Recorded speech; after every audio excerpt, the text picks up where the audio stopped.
last time on Monster Hunters Club, you all were pumped to be out exploring. You did a mini stakeout of popcorn video, trying to see what there was to see of Olivia Knudsen, who unfortunately had missed 3 days in a row, 3 shifts in a row, and potentially even more than that. You just knew that she had been out for the last couple of days and then rescheduled a bunch of times. When you finally were able to track her down, she was reading a book in the store. She looked kind of pale, but that seemed normal. And as y'all kind of talked to her, she reacted a little bit defensively.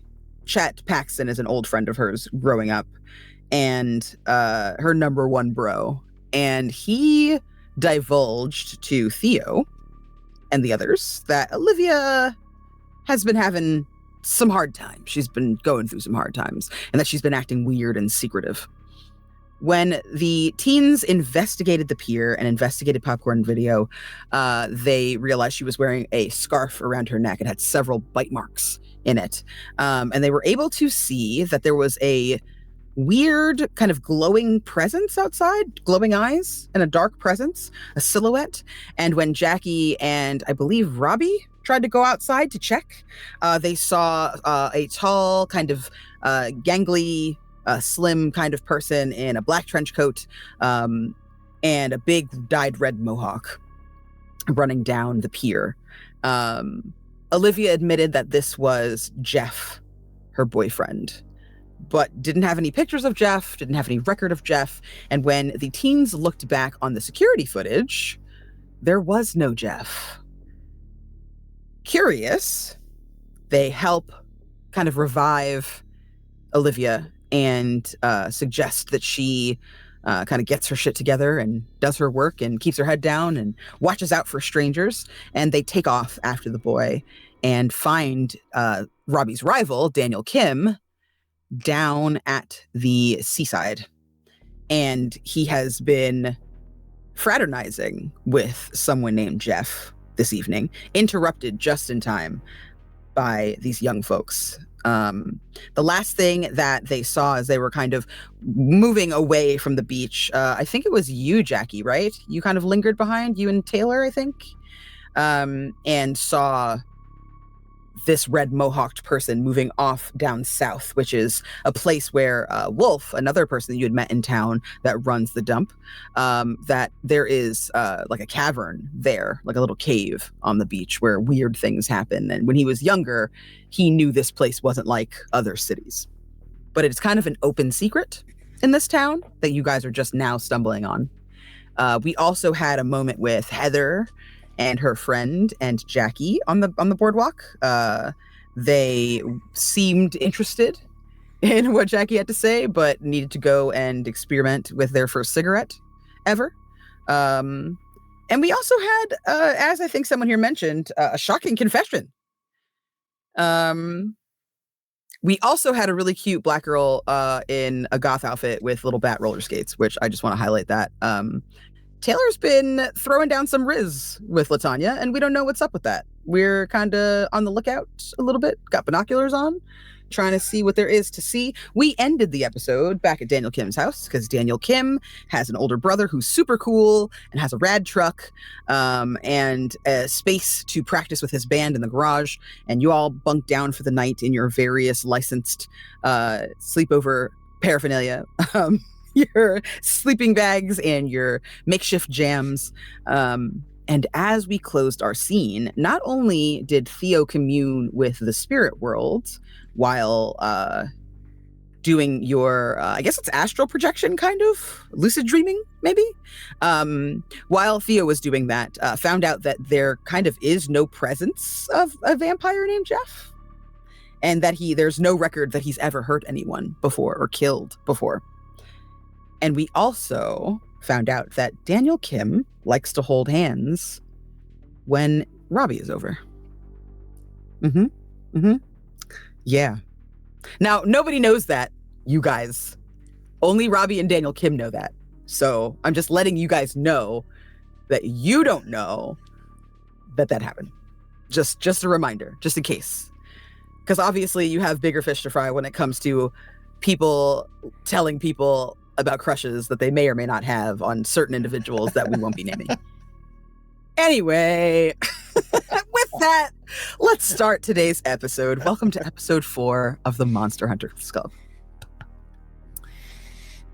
You all wake up in the garage/studio at the Kim residence. The sun is high in the sky. Anyone on the street would see it directly above them, framed by the outsides of these trees. His mom has left a bunch of breakfast options on the little bar in the back.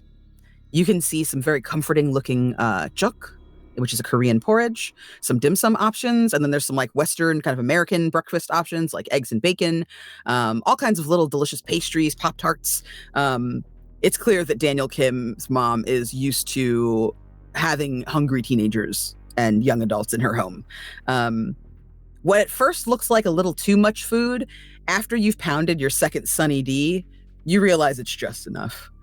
And I think as you all kind of make your little plates, you spot Daniel Kim out of the corner of your eye.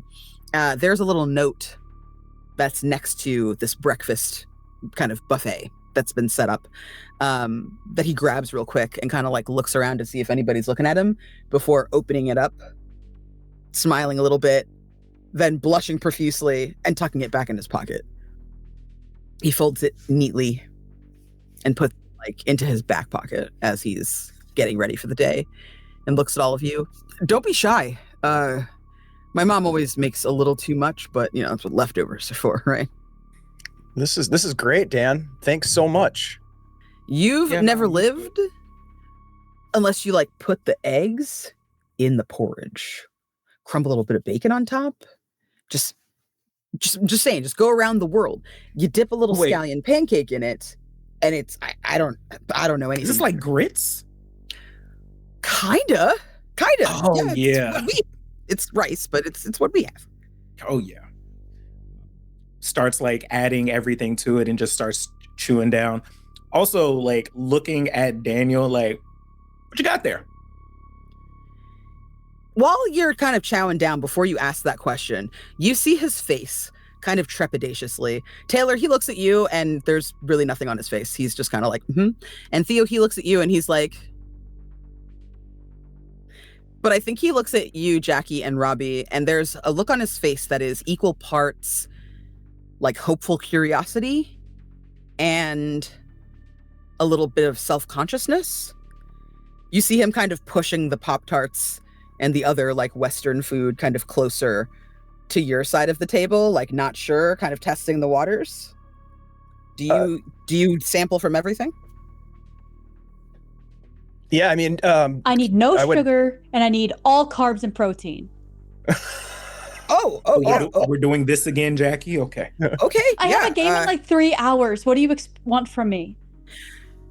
Jackie, I would say that like, I might redact that. I feel like you'd already be at your game. Because it's like noon. The sun is in the sky. You might already be at your game. Then I would already be at my game. Yeah. Oh, no. I think that you're the only person that actually saw Mrs. Kim, and she sent you on your way with like a little bowl of porridge and like way too much fruit. Like a whole bag of just like assorted fruits that she has cut up and put into like a fruit cup for you, but it's like a big one, like the big containers. And I think she sent you on your way with that this morning when you left the house and didn't really ask you what you wanted, just was like, saw you looked athletic and was like, this is what you need. Go and have a good day.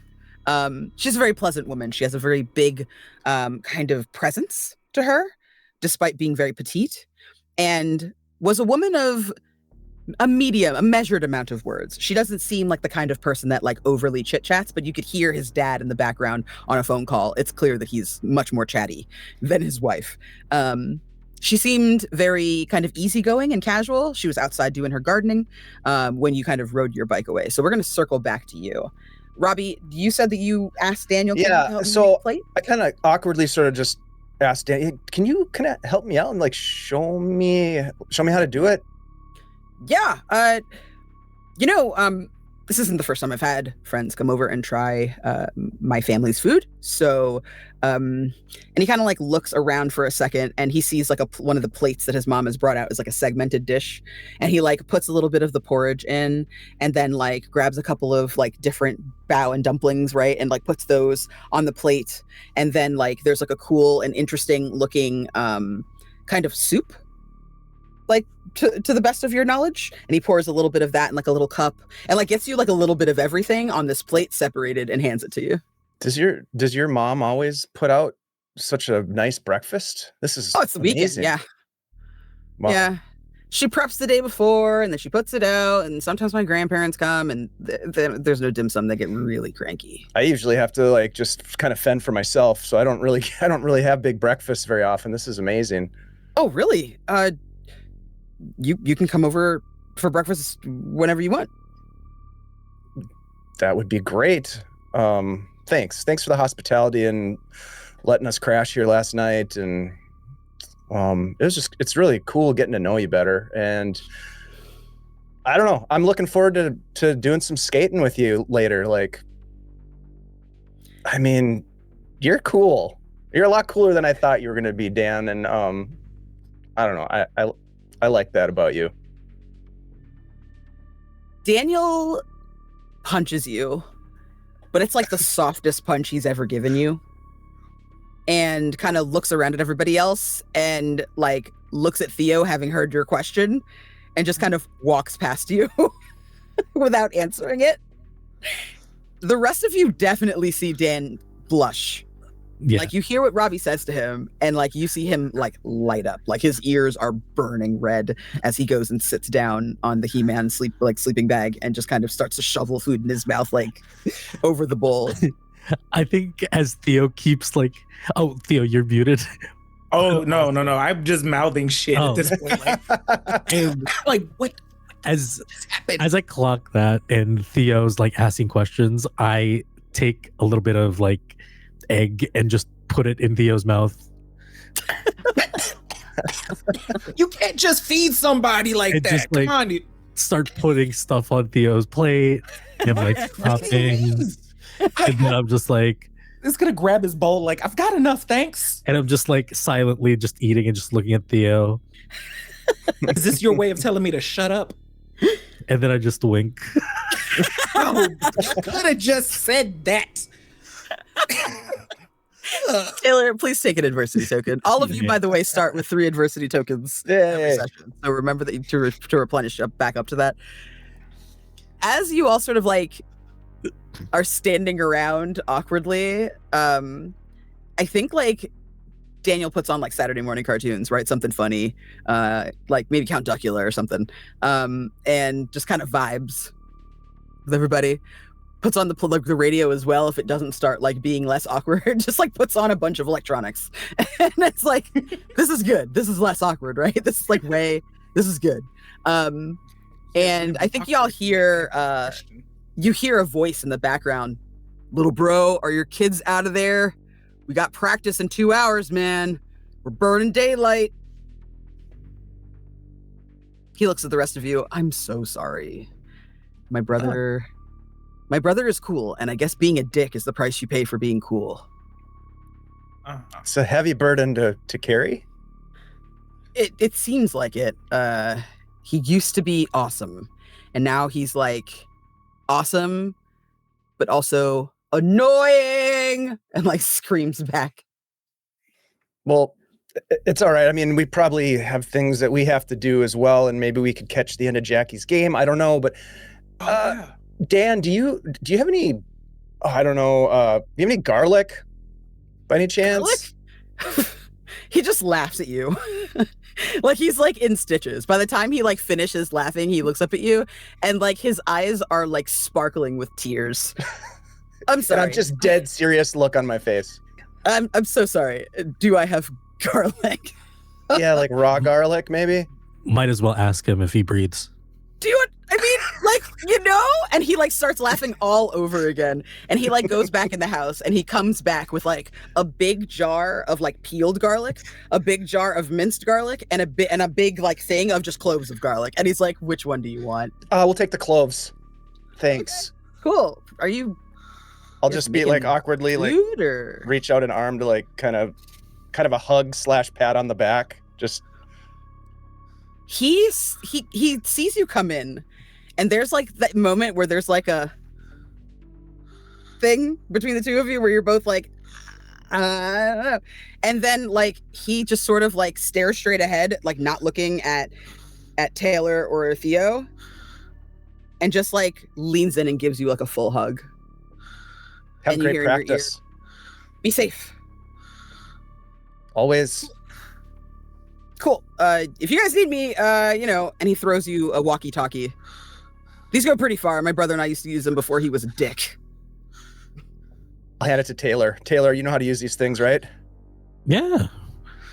And then I pull just Taylor's just being a dick right now. Taylor takes Theo's hat and like pulls it down. Why and are you fucking with me? Starts to skate away. Thanks, Dad. We'll see. Stay away from the pier. We'll see you. Taylor, when I catch you. And also, that was weird, right? There was tension there or something, right? Taylor's like Taylor's a slow skater, and you easily like catch up. It's like, shh. What was that about? I say one thing about liking Chet, and now you want to replace him as my bully? What is this? I thought we were friends. We are. So what? The hat, and then the randomly feeding me. If you wanted me to stop talking, you could have just said that. Dan seemed uncomfortable when we address what was going on there. It was, I was asking about a note. I thought it was like a note from his mom or something. Hey, I wasn't asking about him and Robbie's little canoodle, whatever that was. Hey, it's their thing. None of our business. And besides, yeah, remember that. Somebody's relationship is none of your business, Taylor. Remember that. My escaper. We're just friends, you guys. Jeez. Yeah, and also Theo. Yeah. It's vampire time. And then I start like skating ahead. Can I get a couple of those garlic cloves, please? Yes. Just like put it around your neck. It's just like wearing it as a necklace. The heat outside is not nearly as sweltering as it is during the summertime, but there's still a very redolent scent of garlic in the air around all of you as you are expending your energy to get down to the field in time to catch the rest of Jackie's game. Meanwhile, Jackie, first roll of the game. Go ahead and roll me brawn, please.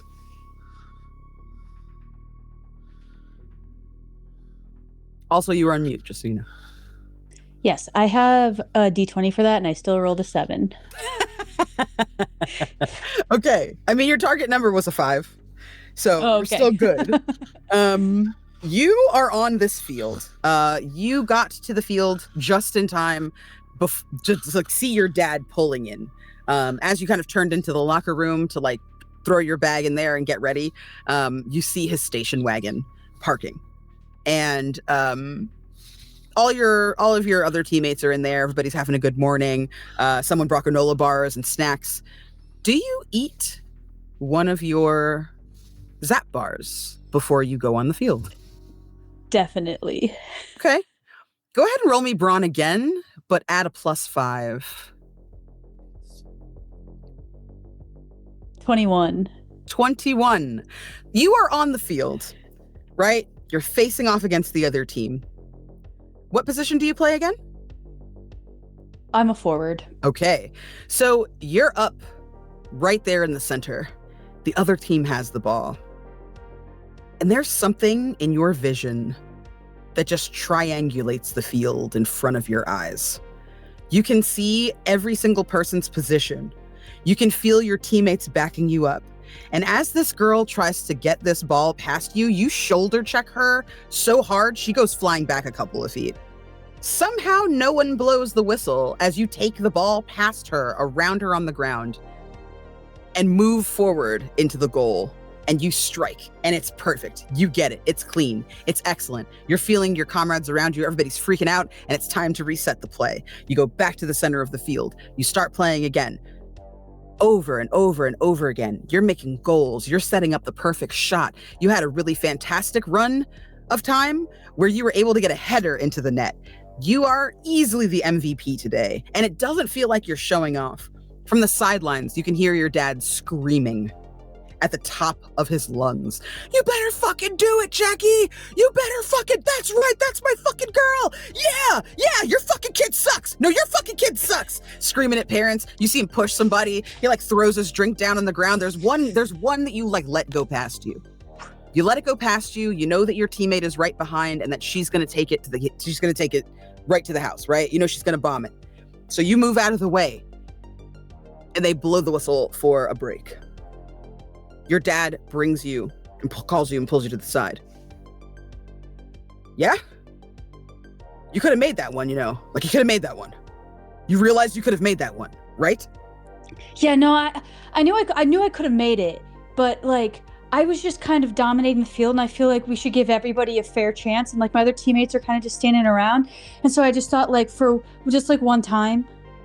Yeah, I mean, or like life is too fucking short to not show people who you are. You don't know. There could be a scout here anytime, any day, any week. You don't know who I've called. Well, right, but like, isn't there like they're also looking for like teamwork? Teamwork, huh? Yeah, okay. Well, when teamwork gets you a B-list scholarship, we'll talk about teamwork, yeah? I want you to do the best you can. Do you understand? I care about you, Jackie. And I want you to thrive. I want you to soar. I want you in one of the Ivies, okay? I want you at the Olympics. You know the plan. And he takes like a piece of paper out of his wallet, and it has all of the stats that he's laid out for you through your entire life. About a third of them are already crossed off. He points at it. Do you understand? Yeah, you no, understand I want what's that too. expected of you? That too. Yeah. This isn't just my dream. I'm doing this for you. Yeah, no, it's our dream. I get it. Yeah. Okay. Just as long as we're clear. Miss, okay? Mm-hmm. And he folds it back up in his pocket. And I think like as he puts it back in his wallet, he sees the picture of you. The two of you before you were the star athlete. You're holding your very first softball. You're wearing little tiny baby cleats and have a missing tooth in the front. And he's grinning next to you, the last time that he was chill about anything. And he softens for a second and looks back up at you. Yeah, you know. Teamwork's fine, kiddo. Teamwork's fine. You'll get the scholarship either way. Who wouldn't notice you? They'd be fools not to notice you. I think Jackie kind of lurches forward and hugs him around the waist. He pats you a couple of times, and the hug goes on for the right amount of time. You can tell that he's sorry. But at the same time, this is like more of the same from him for you. And you are killing it out there. And I think as you kind of return back onto the field, you see a couple of your friends that were drinking from the water fountain right outside that area. And one of them just kind of like rubs your back and doesn't say anything, but shows that support to you, knowing that you kind of got shoot a new asshole. And as you go back on, you can still feel that power inside of you. It doesn't feel unnatural. You train and work your ass off for this. But you can tell there's just something else bubbling underneath the surface of who you are. You got a 21. You guys win the game. Please roll me grit to see what happens next.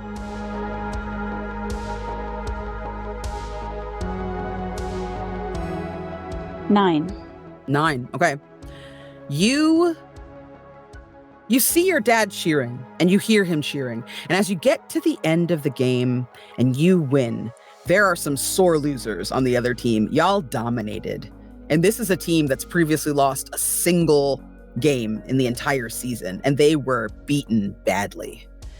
And some of them are salty. And as you go down the line to do your little handshakes and your high fives to the other team to show good sportsmanship, someone snubs you.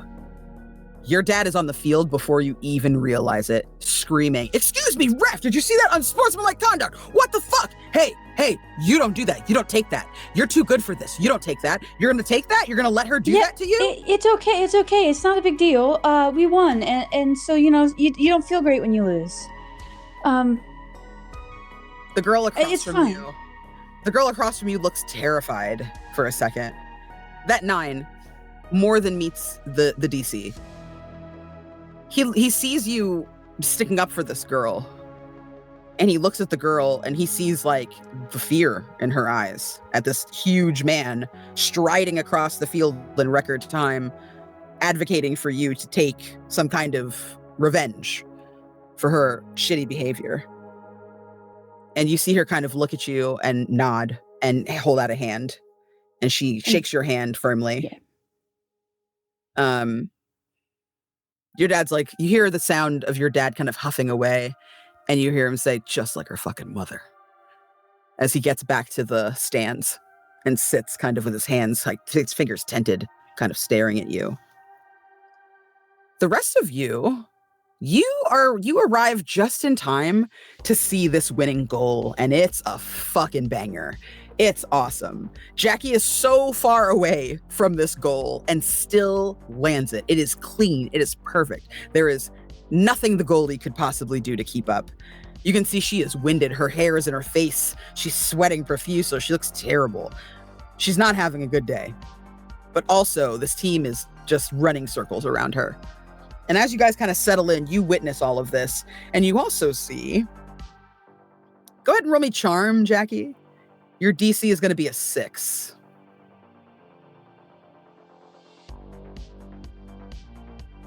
Exactly a 6. Okay.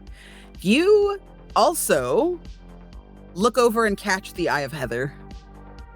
You hear an uproarious laughter from the other side of the stands. And as you kind of jog over there to congratulate your teammate on a job well done, you also kind of pass Jessica to look around at her sister Heather. She looks adorable. She's wearing like a cute little like cardigan situation with like a little tee underneath that has really cool like pastel colors and like big blocky kind of cuts. She's got really like cute like little shorts on with like little like rainbow fishnet stockings underneath and little like high top sneakers. And she kind of waves at you. Nice job. I think Jackie runs up and is kind of like bouncing on the balls of her feet and puts a hand on Jessica's shoulder and is like, "Hey, great game out there. I know you come to watch your sister, but I was glad you were in the stands." I'm here to watch you too. Your moves are too good to not look at. I mean, yeah. I hope they're good enough for the high school team. You hear a voice behind you. Oh my God. Do you kids know everyone? And when you turn around, Olivia is there. She looks a little bit brighter, a little bit better. You can see she has makeup on her neck, makeup under her eyes, but she's got like this fantastic blue eyeshadow on that is just blinding, and a really freshly glossed lip. Her hair looks extra shiny today. It looks like she's finally gotten a good night's sleep. You see some of that exhaustion wearing off of her, and she's holding like 4 drinks that she's gotten from the concession stand, trying to move around you to hand them to the other girls that are there. Heather's like, "You guys know Olivia? What? We've been friends for forever. We like lost touch. She used to come over and play princesses every weekend until her dad had some kind of problem with it." And she kind of blushes and is like, "Yeah, I mean, obviously not anymore." And she's like, "Yeah, I mean, we knew." And they kind of laugh together, and she sits down and looks at all of you and sees the rest of you walking up and kind of nods at you, Taylor, nods at you, Theo, and then Robbie and Kind. So, what's this about? As they all, to me? Looking at you and Heather. What's this about? Well, Heather came to watch the game. I don't know. I mean, I thought that like you were dating one of them. Oh, what? No. I don't. What are you talking about? You just finished the game. It's you. You're sweaty. I don't smell as bad as that. I don't know what that is. That's unnatural. It's Olivia like leans forward and sniffs a couple of times and rolls her eyes and goes, "Seriously, you guys." What do you expect? do you have something You gotta against be garlic? prepared. No, whatever. And she kind of like looks at you with like a don't say anything face, right? And then looks back at you. Did you guys start reading that book or did you just spend all night watching? Wait a minute. I bet you guys just spent all night gooning over Cher, right? Over Star, over Jamie Gertz. Ew. Were you guys just like, ugh, over how pretty Nah. she is? I mean, I they're don't all blame really pretty in that movie, to be fair. They're all really pretty. And she Yeah. gets like really like dreamy eyed and starts, her eyes like are sparkling or whatever. And she looks at Olivia and she's like, she looks at Heather and is like, Heather likes Star, and bumps her in the shoulder. Heather likes lots of Oh. girls. Hmm. Heather's face turns beet red and she can't make eye contact with any of you. She's just silent as Olivia is like, you know, the autistic urge to just like drop a bomb and then be like, everything's fine, right? Oh, everything is not fine. Oh, why is it weird now? That's very much Olivia in this moment. Olivia's like, why is everybody so weird? I don't I understand. want to know. I want to know which 3 of these goofs you thought I was with. Yeah, that's important. I point at Taylor. At first Yeah, I Taylor. thought it was like the little guy, and she points at you, Robbie. I thought maybe it was you, because like you look kind of sporty-ish, I guess. But My it could be greatest you. champion my greatest challenger in our races, not my boyfriend. Well, then like I thought maybe it was you, and she points at you, Theo. But like you seem to be interested in someone else. Oh, yeah, And we're gonna have you. to talk about that. Zipper the lipper. You're pretty cute, and you seem kind of cool, and I like am. I know. you're like really caring. You know, did I see you talking to Latanya? I don't know. You don't know. Well, I didn't see you. You maybe. I was in the video store. Hmm. Probably. She kind of narrows her eyes at you and the comic shop. I'm always there. You sure are. She kind of laughs at your finger guns and then looks over at Heather and realizes that her friend has still not said a fucking word and is bright red and kind of just like rolls her eyes and kind of gives you this look, Theo, that seems apologetic before leaning over and whispering in Heather's ear. Don't you fucking dare. Heather lets out a snort. What? Olivia, I can't trust you with anything, can I? I can't trust you with a thing, right? Okay. I will remember this. I mean, like, you don't have to be embarrassed. Like, I'm not embarrassed about it. It's the fact think that he was somebody my wanted first me to keep boyfriend. their secret. we held hands, you know, we dated for Okay. like all of first grade. You shouldn't be embarrassed. It's, you know, Listen, we all go I'm not through a embarrassed phase, about right? it. He's cute. Whoa. Kinda. Who said anything about this being a face? No, not that. I mean, I'm not going through a phase. I mean, like, Oh. our Chet Paxton phase. You don't have to say it like that, because the more you say it like that, they're gonna say it like that. Oh, I was already gonna say it like that. Is it like this? Is it like the Chet Paxton phase? Is it like that? Or is it more like the Chet Paxton phase? Olivia, this is all your fault. They're not gonna stop now. Theo, we literally beat all of him and his friends up like a couple weeks ago. And Yeah. what this was some fast turnaround time. I don't think so. I don't really think so. He's been stalking me for the past couple of weeks. I mean, to be fair, it was mostly Taylor that did the karate chopping and stuff, but Exactly. Valid. it was cool. Olivia's like, you know karate? Yeah. What other martial arts are you into? Well, I know a little bit of kung fu, stuff like that. Oh my God. Well, I know you said that you may or may not have seen Tanya or LaTanya around. You may or may not have talked to her, but they rent Enter the Dragon like every 3 weeks. So I'm just gonna like give that information to whoever might want it. That like sometimes LaTanya might be interested in martial arts. I don't know where you would have heard that from. Yeah, I don't know either. You know, I figured I would like mention it out loud in case anybody needed that information. Yeah, I know. Yeah. Yeah, and then I put my hand out and kind of like shake Olivia's hand, and there's just like a candy in there. She just quietly like she picks up on your frequency immediately and just like puts the candy in her pocket, and it's like, so what are you jerks doing today? Are you gonna read my book? Can we do a book club? Or are you gonna read the book? I gave you my copy. I kind of miss it, honestly, but whatever. It needs to go to a new person to inspire you to greater things. Like, I don't know. In my heart, who's got the book? Who's got the book? Do you? Taylor, you have it? Either Taylor or Jackie, I think, took the book. Yeah, probably one of us. But I also ask, like, how are you feeling, Olivia?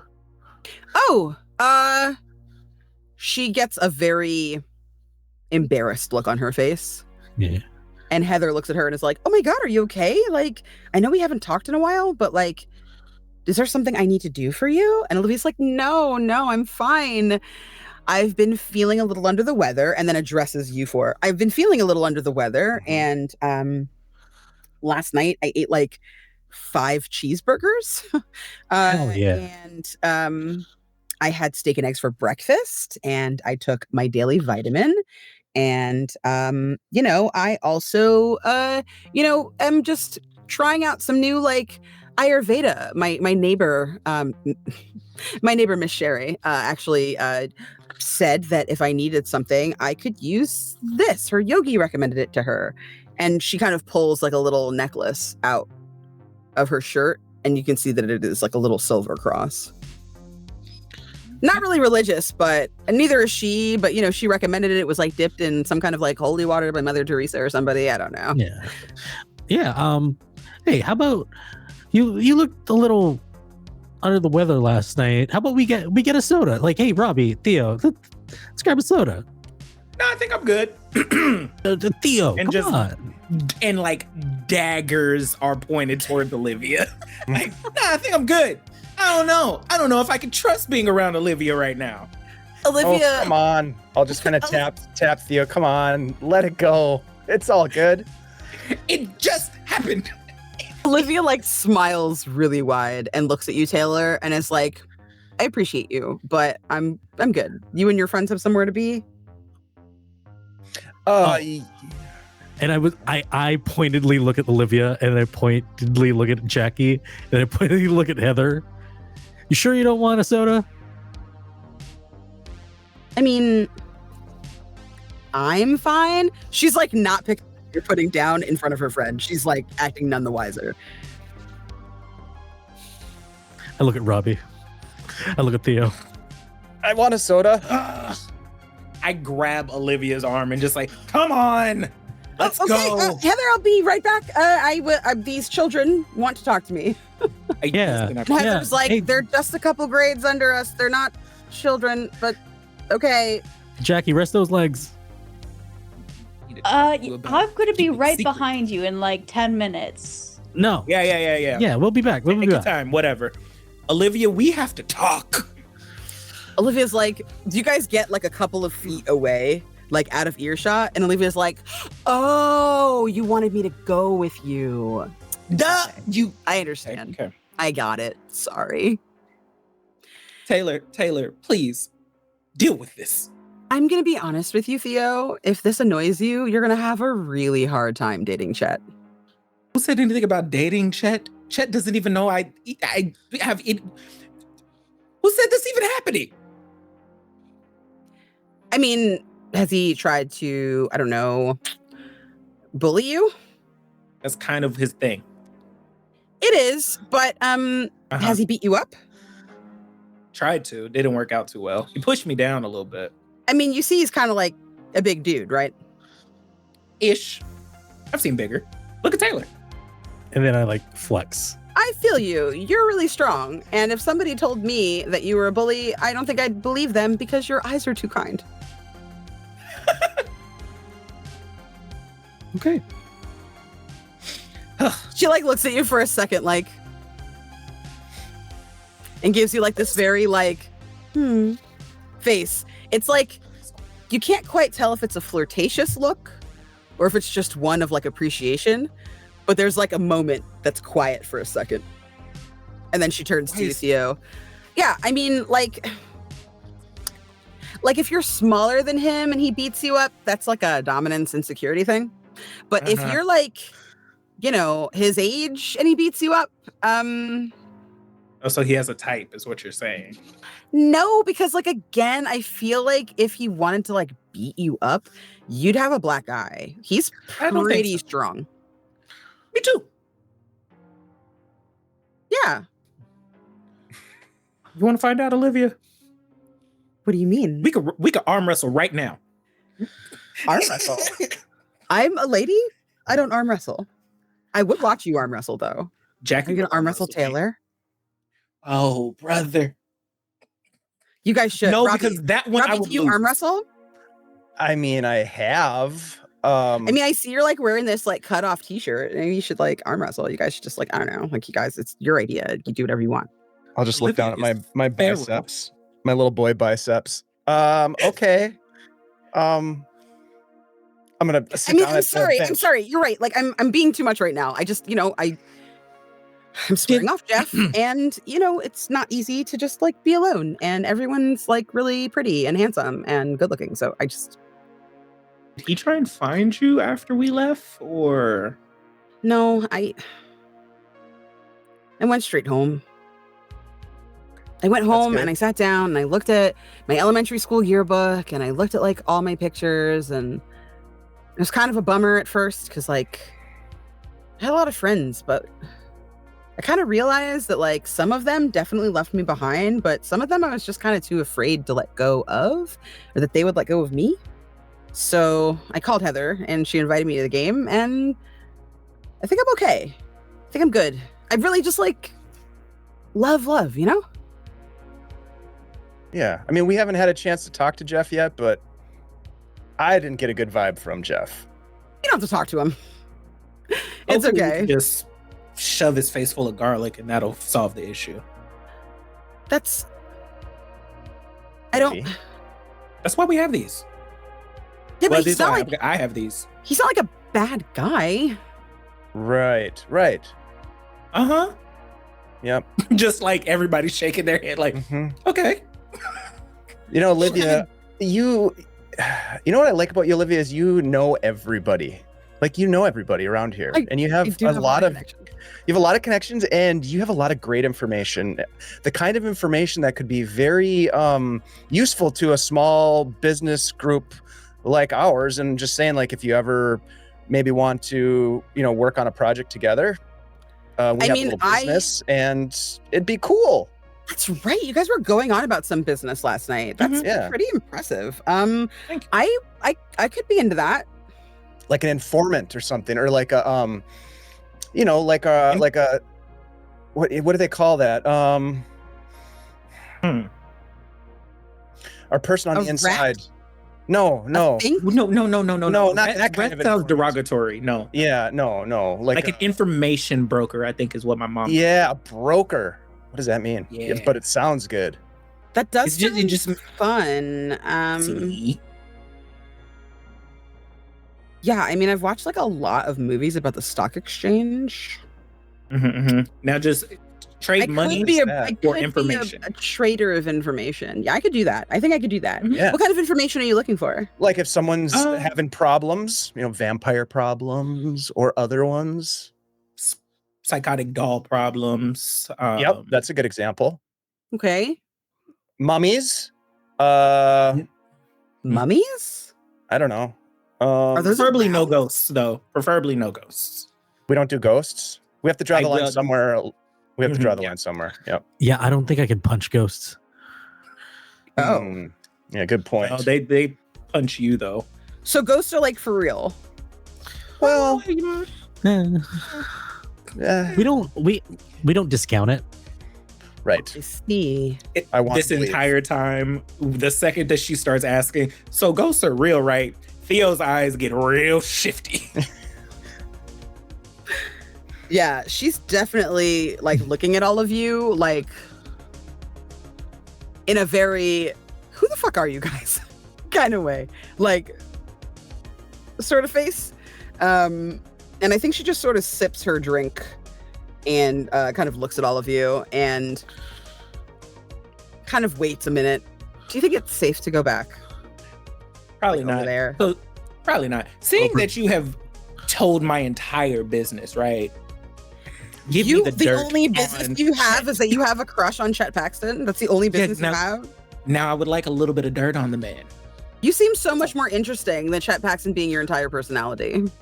He's not. That's what I'm just saying. It's just like the one thing you know about me, you told somebody. That's all You I'm guys saying. have it so bad for each other. It's gross. What was that? I said you guys have it so bad for each other. It's gross. Each other. Oh, He doesn't think I know who you are. And before yesterday, I didn't. But he was talking about some new kid whose ass he was going to kick. And I've known him for way too long to not know what that means. If he hasn't punched you in the face. Has he punched you in the face? He's tried. But he didn't succeed? Nah. I just And I was like smiled this close to him coyly. before. And I was like this close to him. She just kind of like eyes all of you up. Anyway, I think I've said enough. I've already ruined everyone's day, so. No. I try to look at Heather and Jackie. What's going on there? Yeah. So over there, Heather, the second that everybody walks away, Heather's shoulders kind of like relax. And she like leans back and kind of puts her head up to the sky and like tosses her kinky curly blonde hair out of her face. And lets the sun kind of sit on her skin. It feels so good, right? So sorry about that. Whenever we're all together, it's just so chaotic. Oh, that's nothing. You've seen my friends. Yeah, it felt like it was a lot. So I mean, I'm not going to lie to you. It's more than expected. But I mean, you know, you're more than expected, right? oh, thanks. And then Jackie really quickly pulls off the captain's band that's around her arm, and it is in school colors and also a little damp from her sweat. But she goes, I want to thank you for coming to the game, and I do need this back before we play next, or otherwise I'll get in a lot of trouble. But if you want to like hold on to it this week. Roll me a charm, please. Okay. I'm not Because good at this encounter has already gone so well, I'm going to give you a +2. Your DC is a 6 again. Oh, okay. I got exactly a 6. Okay.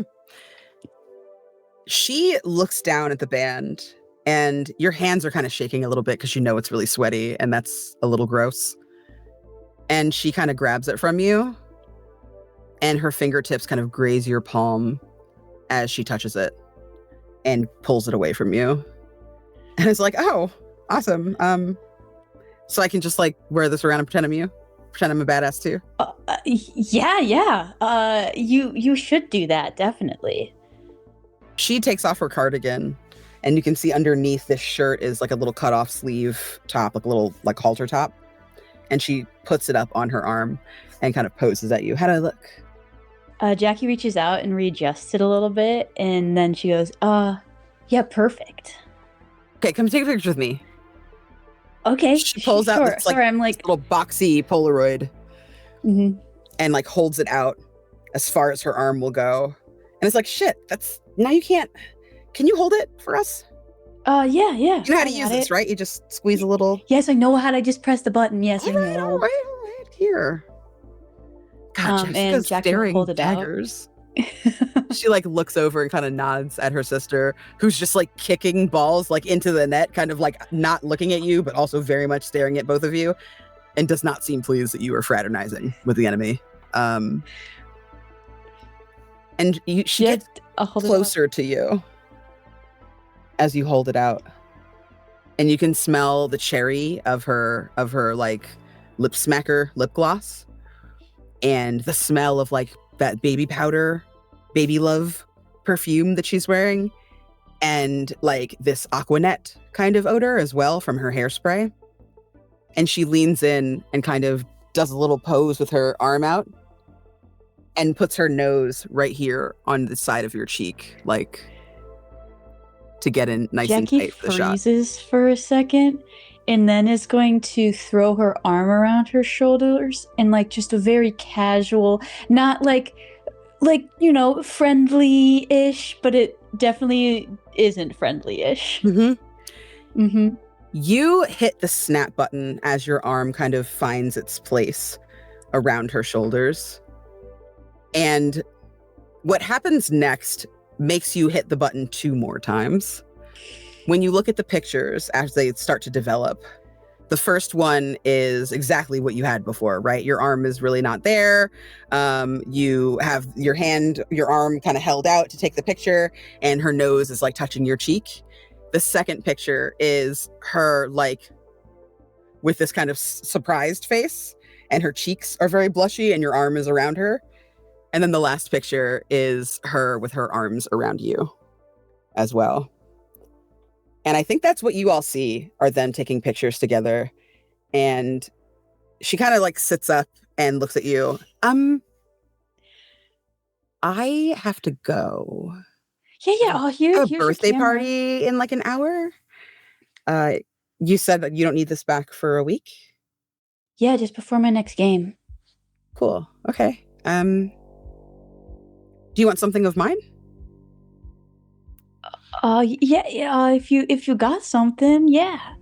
She rummages around in her bag, and like you see like a pad and a tampon kind of like fluff out, and you see like some lipstick and some lip gloss and like a little tiny canister of hairspray and a lighter and like a bunch of things that she's rummaging through. And she reaches almost impossibly deep into this little bag. You don't know how she fits her whole arm in there. But when it comes back out, there's a little scarf. It is like a little see-through, like a transparent fabric that has like neon pink, yellow, purple, and green like little kind of designs all over it with like a leopard print around the edges. Very like Lisa Frank-esque.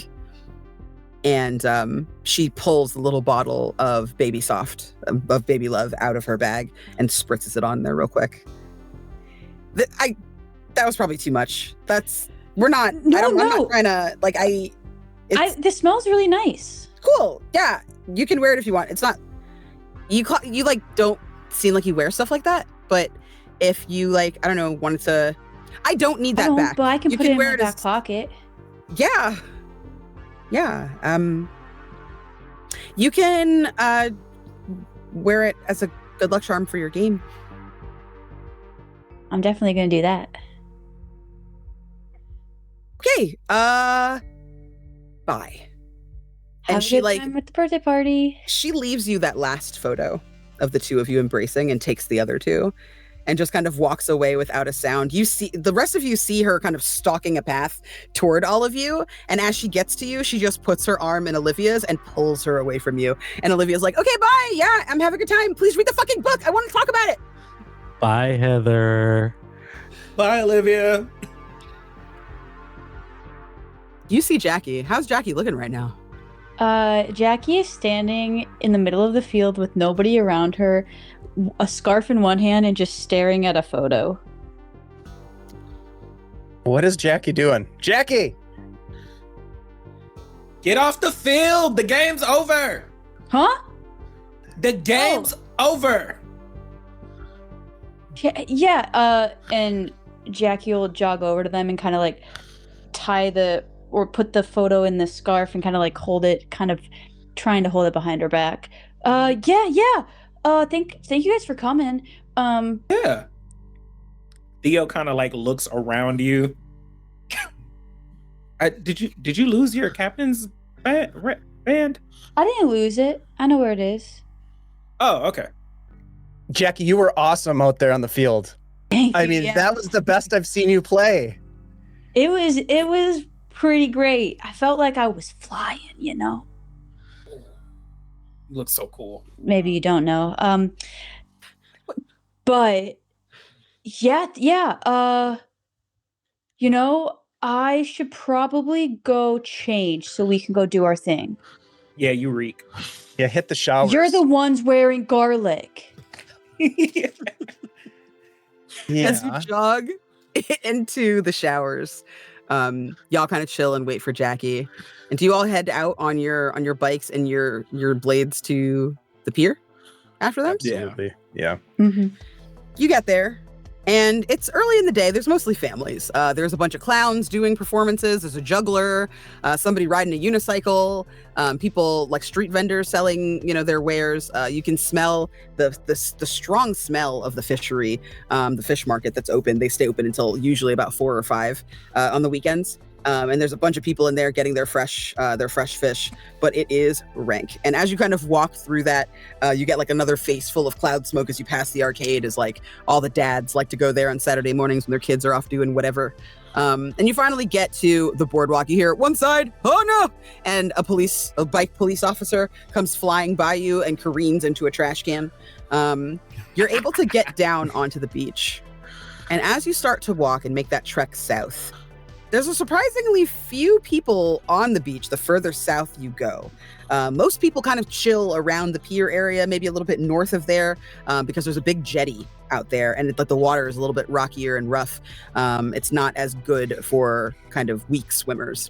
And the further you get, the closer you get to that little cave. Now that you know that it's there, it feels like you've seen it so many times before, but it's never really registered to you before. Theo, obviously all of this is new for you. You have no idea what you're looking at. This looks like a nice beach and there's a cave. But for everyone else, it's almost like a veil has been lifted off of your eyes. As you round in, the face of it kind of points away from the boardwalk. Above it is like a bunch of like rows of like shrubbery, like beach shrubbery, like bushes. And you can kind of hear the soft hum of one of the roads that kind of lead up and out to the other side of town. Not super busy. It's Saturday, right? This is a sleepy town. People are kind of just going about their business, mowing their lawn and stuff today. And you can hear the roar of the ocean and smell the salty air as you kind of move in on this cave. The water, the tide kind of rushes in and out and rushes in and out as you all kind of approach. And it looks dark in there, but not scary. You start taking your steps in further and further and further. And then you hear the squeaking of bats. Everybody roll me. You can choose either flight or grit.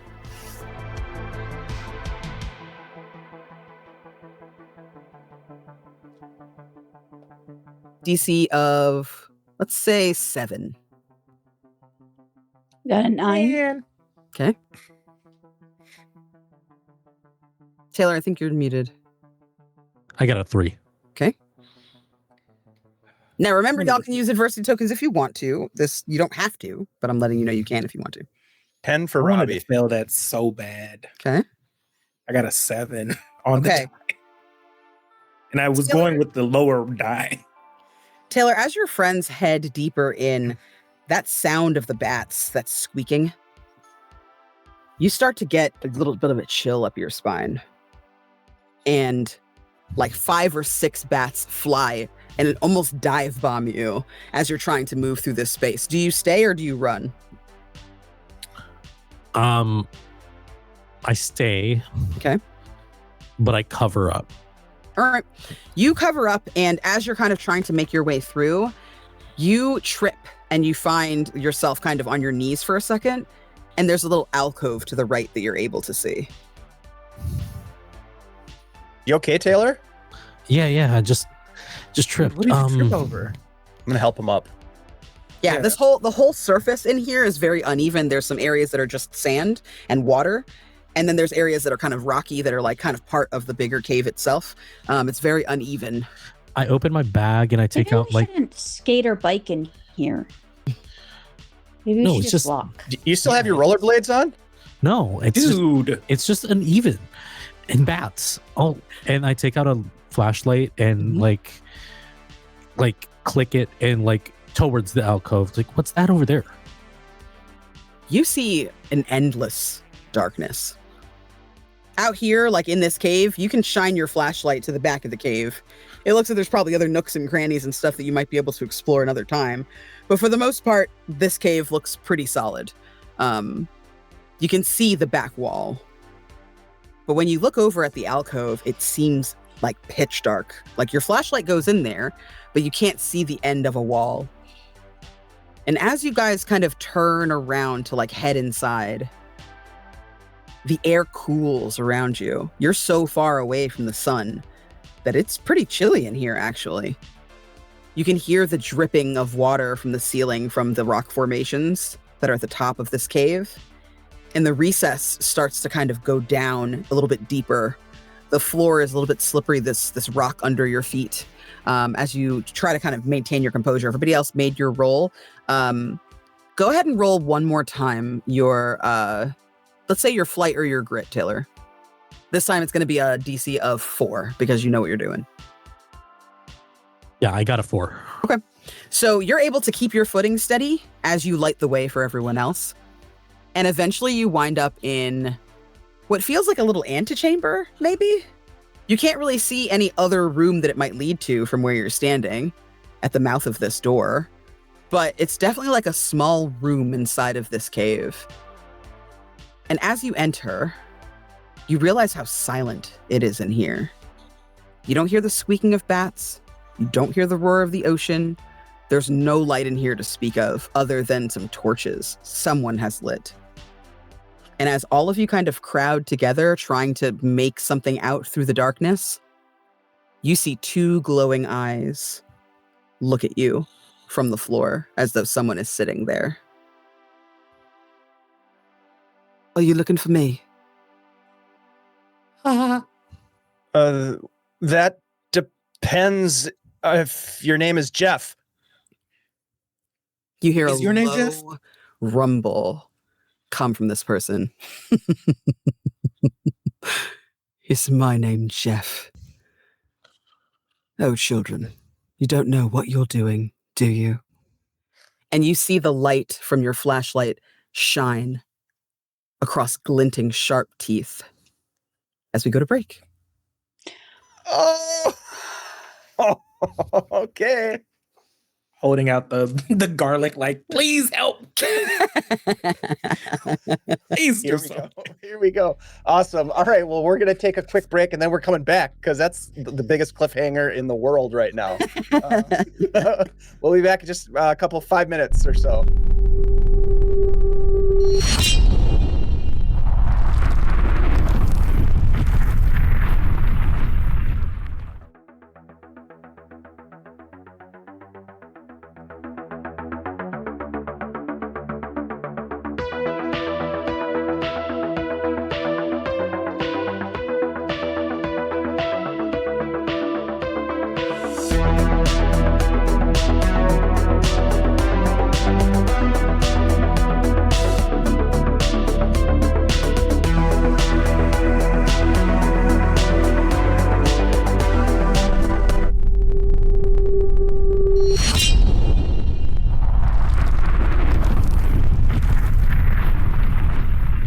You see the glint of these teeth,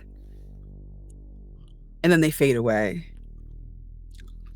And you feel the presence of this person before you see all of him. Them?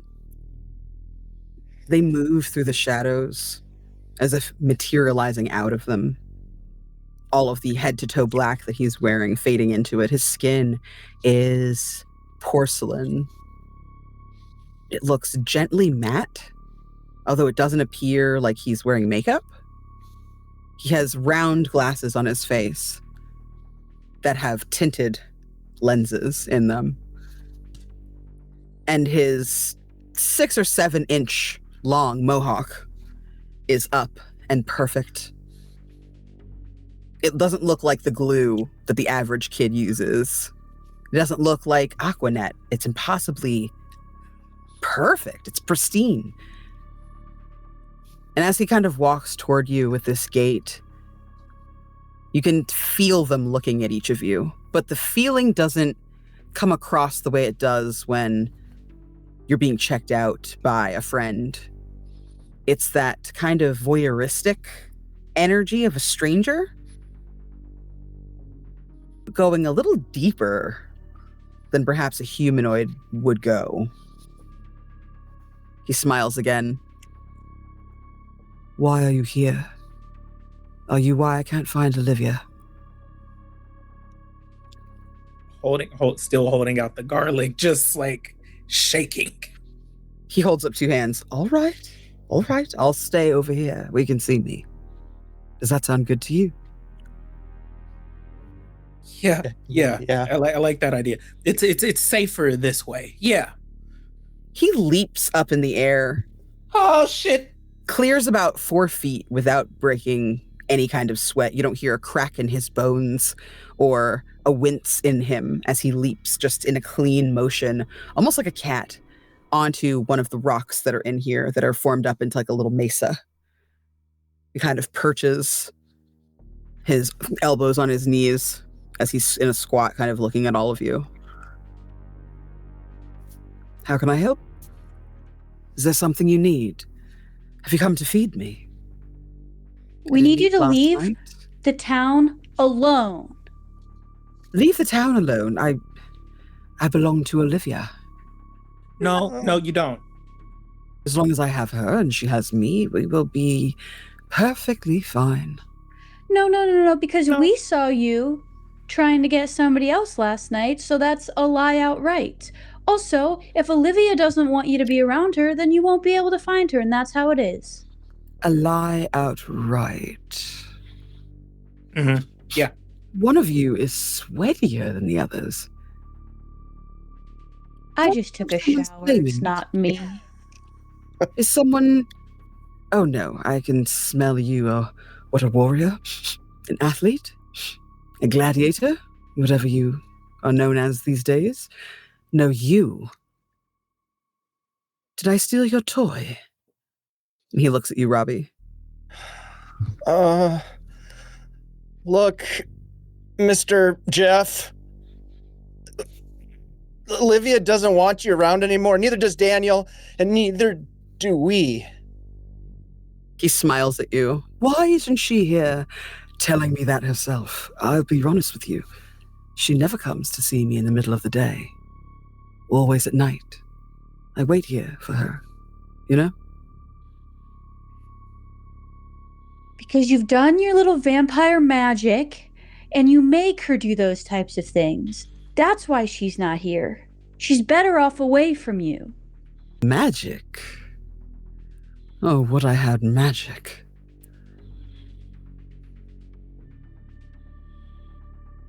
So you want me to leave? Mm-hmm. Correct. It's exactly what we want, actually. Yeah. Mm-hmm. Well, I don't know if you've been outside, but it's rather bright. So I can't. Okay. I think it's the now. best time for you to leave the cave, actually. He looks at you affronted, but it's very almost cartoonish. It feels very exaggerated. Oh, you'd like me to destroy myself in the sun? Yeah. Is that really fair? I've not done anything.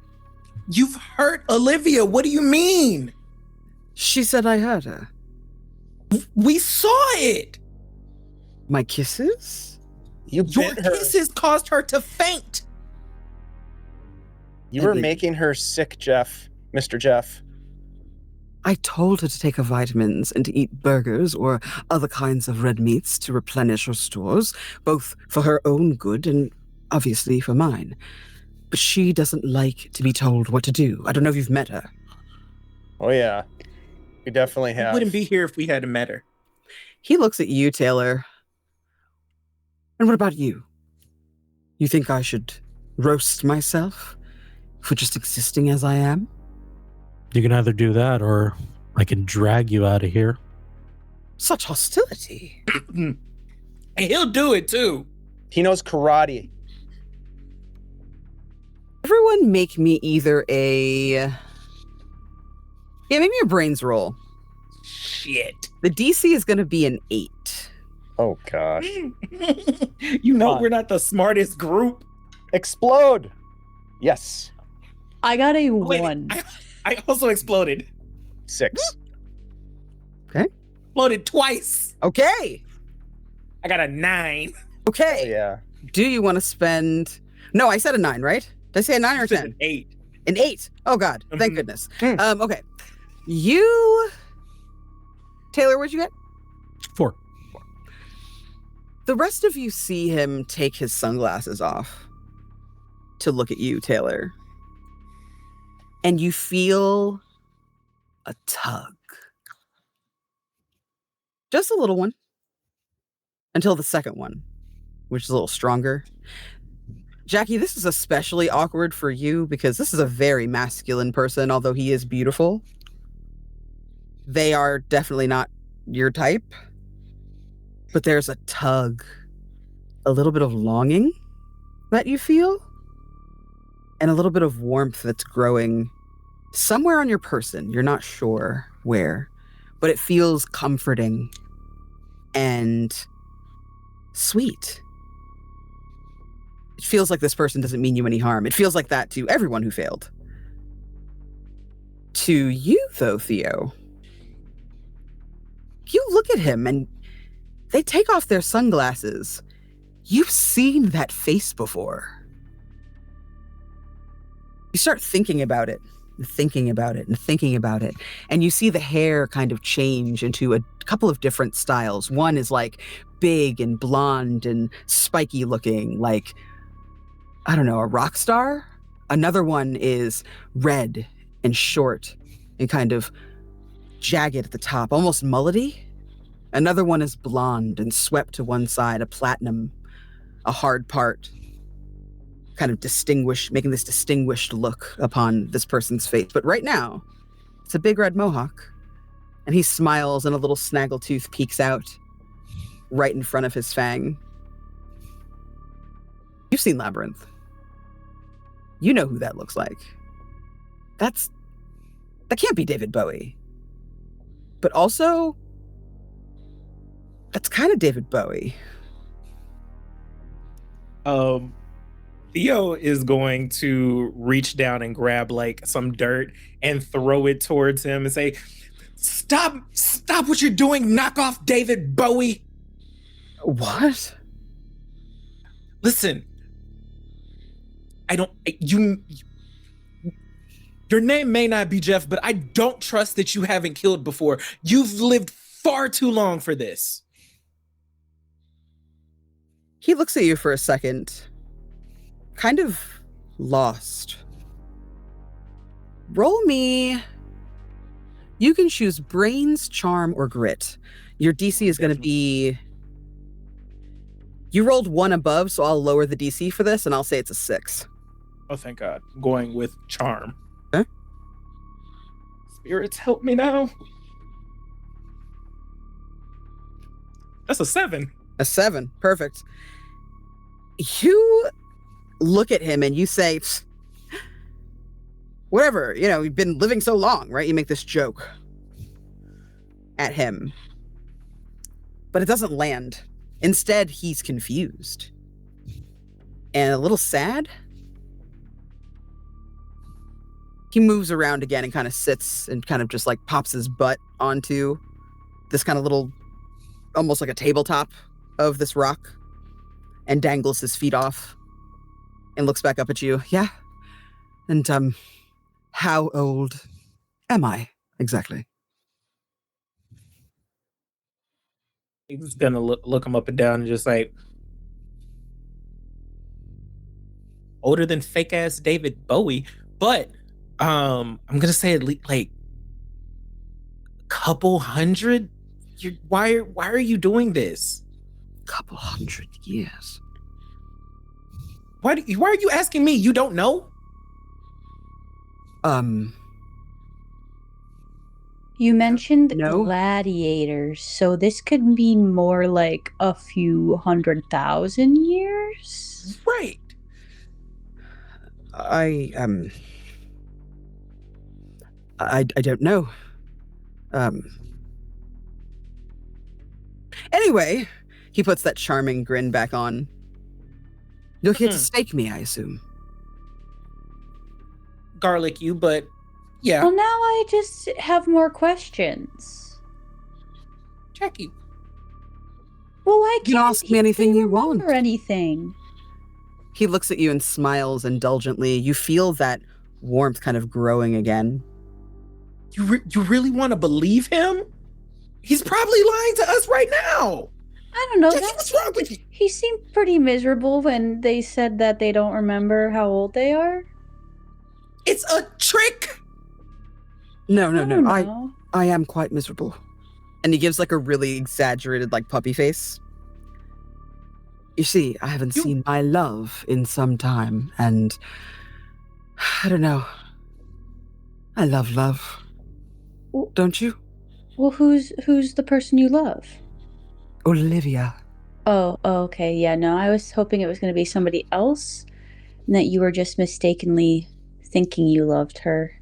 I don't need anything else. She's perfect. Sure, Olivia's she's a like kid. 16. How old do you think I am? You're. I was 90. If you weren't a vampire, you've got to be early 30s. He looks at all of you and like touches his face. I'm not 17. You haven't don't been think 17 so. in at least I don't 2,000 years, maybe. don't look 17. You look like David Bowie. Don't know who that is. He's old. Look, real old. You want a mirror? I can show you. Well, He can't see himself. he looks I don't know if that's embarrassed. True or not? It kind of breaks his face open for a second. Show you. Maybe. So what? maybe All we- the, all Is the, there something I can do to make sure that I can stay alive? I don't want you to stake me. I think it's going to hurt. Want to swallow this garlic clove? Is it going to burn me? We're not exactly sure. It's just something that we thought of last minute. We were going to bring steaks and holy water and stuff, but we kind of spaced it. Everybody roll me Get a charm. little- Ah, shite. The DC is going to be 8. Just to see if you could do it. Yeah? Got a 6. 16, baby. 6. Okay. 6. All right. No, Taylor- 8. Theo, you and Taylor have kind of given up like the most kind of lip in this moment with him. And they look at you and both of you kind of give like a very approving smile as you hand him this jar of garlic. And he like kind of looks warily at you for a second and then smiles and takes it and pops one into his mouth and he's chewing. And then he's chewing and his face starts to twist. Oh my god, it's so hot! I want to spit it out. Oh, can I spit it out? Spit it out. Spit it out. It's really bad. Okay. And he spits it out. And you can see his mouth is bright red, like it looks like it's throbbing and pulsing, like it's burning. And his tongue is red. That was terrible. I think it's just your British palate. Yeah, I think think you're garlic just usually allergic. kind of is like that. Maybe. You should have swallowed it. I'm sorry. Oh, no. Yeah, just like Gotta straight. get You over just it. you take like a whole should- thing and then you just like like a pill. I Like, pop don't it back. I don't like that. Can you just try it Okay. though? Can you just He takes one more. Are you sure? Now I feel bad. Don't do it. No, Don't it's do it, Jeff. Don't do it. He drops it. Why are you guys so upset with me? I understand Because- that Olivia passed out and I'm sorry.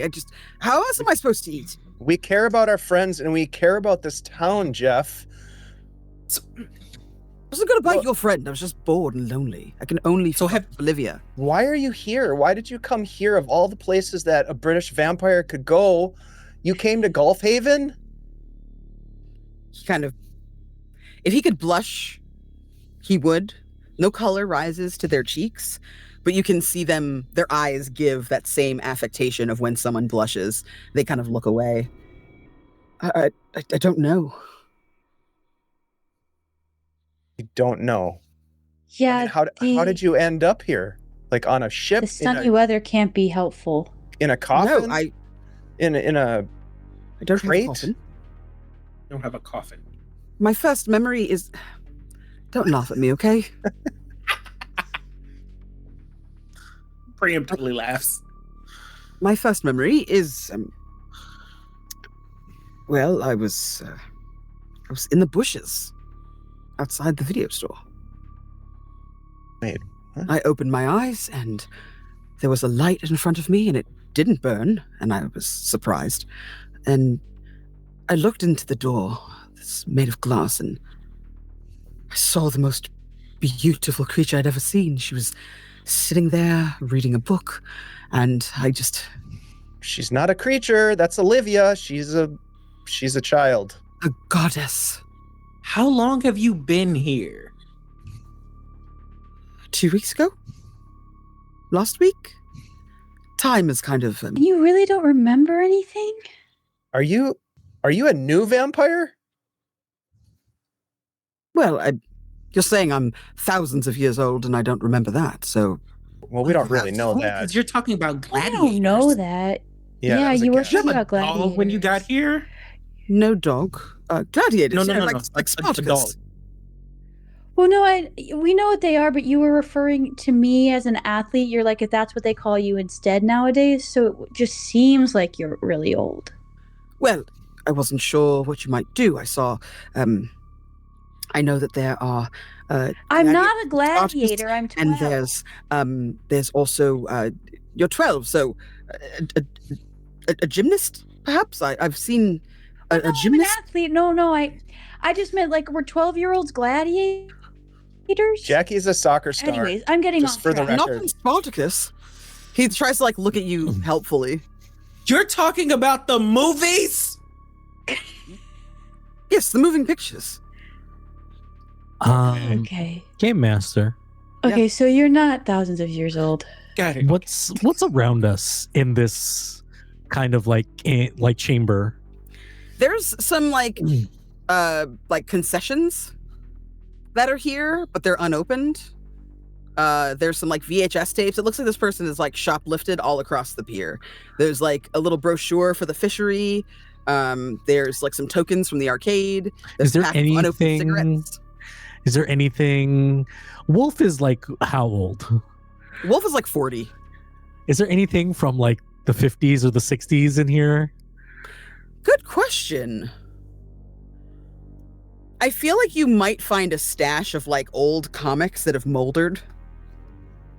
And some, like, packaged goods. The labels are kind of worn off, but they're paper with, like, the wax like they used to have in, like, the war, like your granddads told you about, like the rations that they would give people and stuff. Like, it feels very like some kids were hiding out in here, but it doesn't feel related to this man in front of you. How did you learn about the cave? Oh, I found it.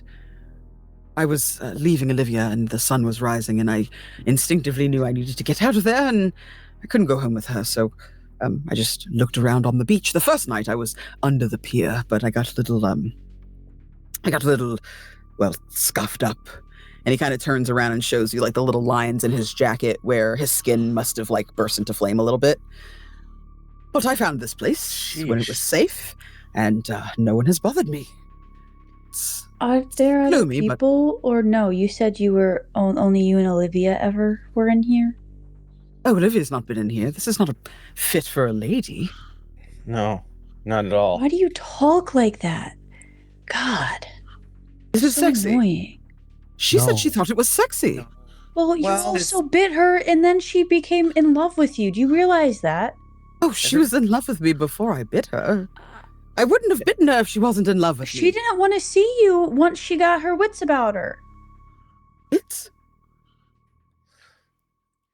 Yeah, once Jeff, she got what? Jeff, she doesn't look, love me anymore. I think you need to come to terms with the fact that Olivia has moved on. Mm-hmm. I'm really sorry. That's what we came here to tell you. And She's moved on. yeah, emotionally. So I think it's best if you also move on to another town, or maybe in England. But Jeff, look, you said you love. I do. And I can relate to that. I mean, it feels good to be loved, and Oh, Robbie, I didn't expect it from you. That's well, lovely. How do you know his name? Wait, did we say we didn't say your name. No, but you were stalking me last night. I saw Yeah. you tried to hunt me before your friend intercepted. I didn't bite him. I don't know if you noticed. Thanks for that. That's because we got there in time. Because I'm not that bad. Jeff, you said you loved love, and I'm just wondering, it seems like you're sort of tragic in a lot of different ways. Maybe you had heartbreak, and that made you do things that maybe you're not super proud of. And maybe you made some decisions that, like you regret and all that, and that's fine, but you can't just go to another town either and then bite someone else over there. Like, that's not... What other town? Maybe He we can stares help at all you of you not be a vampire quizzically. anymore. Would you... You can heal me. Yeah, maybe you can be a person again. All right. How do I start? Do you think Olivia would be interested in me Well, if I let's- were... Why do Maybe- you only Can care we about cross that Olivia? bridge when we get there? Yeah, maybe we I'm just in forget love about with Olivia. I know. God, you are tragic. Let's... He like We got the slumps tragic back vampire. and like lays down Yeah, on we the did. rock and kind of like rolls his head toward the rest now of you. now he just looks pathetic. He's not as Taylor- cool as I'm not the pathetic, I'm villain in the quite movie. tough. Stop insulting me. You're just mere children. You Yes, don't that's understand love. That's all it is. Can we just grab him and just start dragging him out? Taylor, you might know the answer to this question, you might not. I feel like you've seen and read more than I have. Is there any vampire literature that talks about unforming one? I mean, that's what happened with Bram Stoker's Dracula. How did it Ooh. work? Well, I can't really remember. It's been a while. I didn't really finish the book. I know that Mina Harker was became a vampire, and then her husband did something with Dr. Van Helsing. And Yeah. You put a stake through the heart of the master vampire that made them all. Master vampire. That's a little bit rough because we don't Right. know who that is. Who's your master? I don't Vampire. don't have one. Am I supposed to have a master? Well, who made you? Somebody made you. Yeah. Or were you born like this? He sits up again and pouts Oh no, here we go. and looks at all of you. You're asking a lot of questions I don't have the answers to. We're trying to help you, Mr. Jeff. Jeez.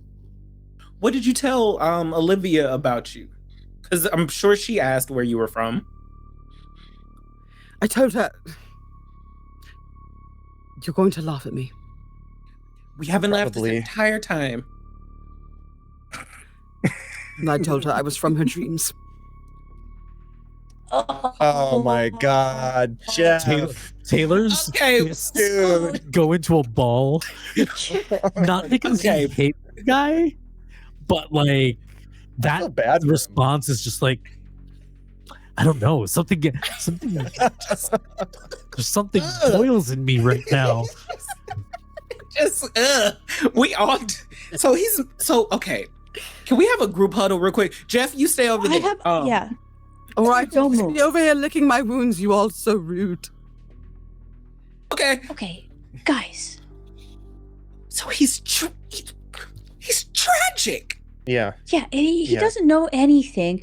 Is there a possibility that we just make him our friend so he stops drinking blood from Olivia and then he also can come out at night and help us fight monsters? I so, love but that idea. I love that idea.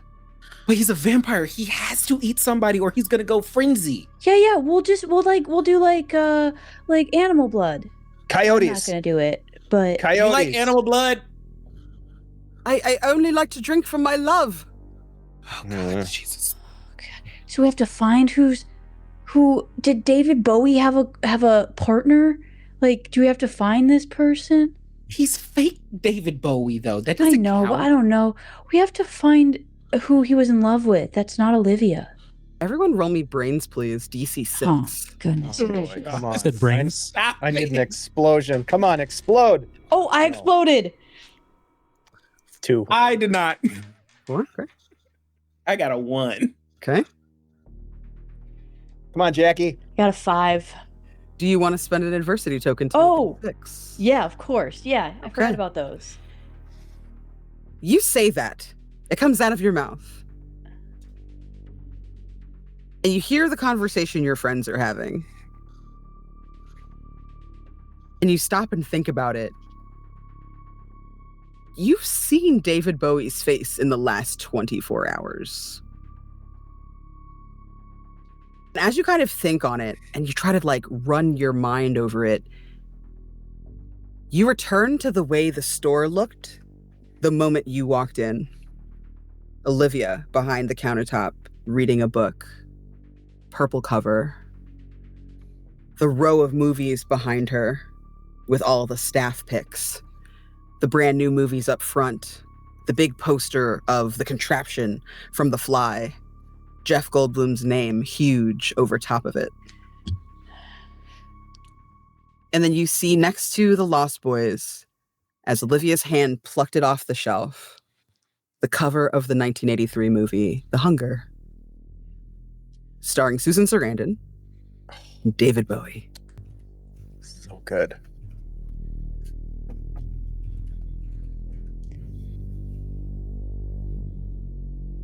Okay, wait, everyone, stop.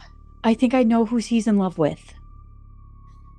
Yeah? He's in love with Olivia. He's been saying it this whole time. No. Unfortunately, there's no possible way for us to get into contact with this person. Olivia's at the. We just saw them. No, it's not Olivia. It's the lady in the movie. Wait, what? Huh? Movie? David Bowie movie. Jackie, what David are you Bowie talking movie. about?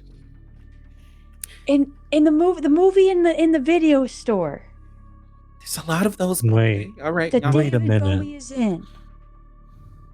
It's the Oh! movie. Hold on. Oh. Do you say the title of the movie? Sure. I'll say I was wondering if Jackie actually remembered that bit, but I did roll, so I remember it. Yeah. So I'll just be like, yeah, the one that you guys were talking, the Hunger. Yeah. Jess, is your last name Goldblum? I don't have a last name, but yes, sure. Okay. Jeff. Yeah, okay. Where'd you get your clothes? Oh, I just had them on when I opened my eyes. I was dressed like this. It's quite nice, right? I don't know that I'd pick this for myself, but it's what I have on, so I feel good in it. Jackie. Wait, what if What if he Olivia takes? dreamed him into existence? Wait, what? Yeah. Talking about Olivia? Oh, my Yeah, God. no. Yeah. What if Olivia loved that movie and he said he was from her dreams? Oh my gosh. Yeah. I mean, that would explain why there's no other vampire victims before And he doesn't Olivia. know. And he doesn't know where he But came from or Yeah. how he got His there. name is Jeff because he just saw the name. But that Are doesn't you all figuring explain. things out? Yes, we are. Yes, give us a second. Trying to. Okay. all Thanks right. for your help. But that doesn't Please don't explain. take me. Well, think about it. But that doesn't explain his whole thing with the like. What? Why With was the he garlic? Well, bringing somebody else? No, but why was he maybe- bringing somebody else? Well, maybe something's going on with Olivia. Or maybe something's going on with the town. Yeah, like Yeah, it's connected to the doll, Yeah, I think maybe. that's- I think like that was that's- yeah. weird. I think that's clear. So where's it all coming from? We need to talk to Olivia Does it again, I matter? think. We do have to get him back in the movie. Oh, Well, maybe it's not the movie. Maybe just Oh, and then it hits like, oh, you're saying he's from the movie. Oh, yeah. I got it. Okay, that makes sense. Okay, so you're not fake David Bowie. You're just David Bowie. Who's Right, David right. Bowie? he's an That's- actor, singer, It's complicated. songwriter. I don't think that you really need to know because then that might mess up the physics Space of time space time. continuum. Yeah. Yeah. Oh, I don't understand a If- single word you're saying. Look, He's a hallucination at this maybe point. we need to talk to Olivia again. Maybe we missed something. Hey, wait. We Are you going to see Olivia? no. No, Can no, I no. come? You still have her book. What's Yeah, but the maybe book she put wasn't something in the the- book or I said flipped through the something book. about it. You look through the book. Normally I'd have you roll notice, but I mean, I guess you're just looking at it. You flip through the book, and as you page through, it's obviously very, very well read. Like very well read. There's notes in the margins, and someone has highlighted chapters, but Latin in it. no Latin. But you do see that the handwriting looks like a really fine cursive, and all of the things that you're reading are all like about the book, right? It's all just like understandings about the book and such. And you flip and you flip and you flip and you see pages and pages and pages of somebody just analyzing what Whitley Strieber was talking about, comparing it to other books that he's written, right? Little pieces of paper that are jammed in, dog-eared pages as well. Until you get to the back cover. Stamped inside is the logo and address for Second Chance Consignment. This fucking It came from got the the con- book from the consignment store. Wait, And- wasn't there like a temp agency or a business conglomerate that was running the thrift We shop? said we wanted to look into that, and then we didn't do it. well, that's We have because the business card. oh yeah, we do have the business card. Yeah. but vampire kind of important. I don't know. I'm sorry. Right, but now that's connected. So, and Yeah. not real vampire. We need to buy ourselves time so we can get to the bottom of this. Real enough Right? to bite somebody's neck and can't. Yeah, wait, but hold on. only Olivia. We don't have to worry Wait. about him biting anybody else. Right. That's great. So hold on. Wait. So garlic didn't hurt him, right? Did you see his mouth? It just it's boils, whatever. That looked like it hurt. Yeah, but okay, never mind. I sorry. I was thinking that maybe the whole thing about him being like all of the things we thought that would hurt him don't really hurt him. But then I remembered his back, and then okay, never mind. I'll be quiet. Bottom line, you guys, Jeff is not evil. Yeah, Right. Jeff is not a person. Somebody's Sad. imaginary friend. Yeah. Exactly. That came to So life. did we leave him alone then? Well, we follow. Hold on, if I may, Mr. Jeff. Yes. Like I wish we're you'd gonna- stop calling me that. I'm not. All right, Jeff, That Mr. old? Goldblum.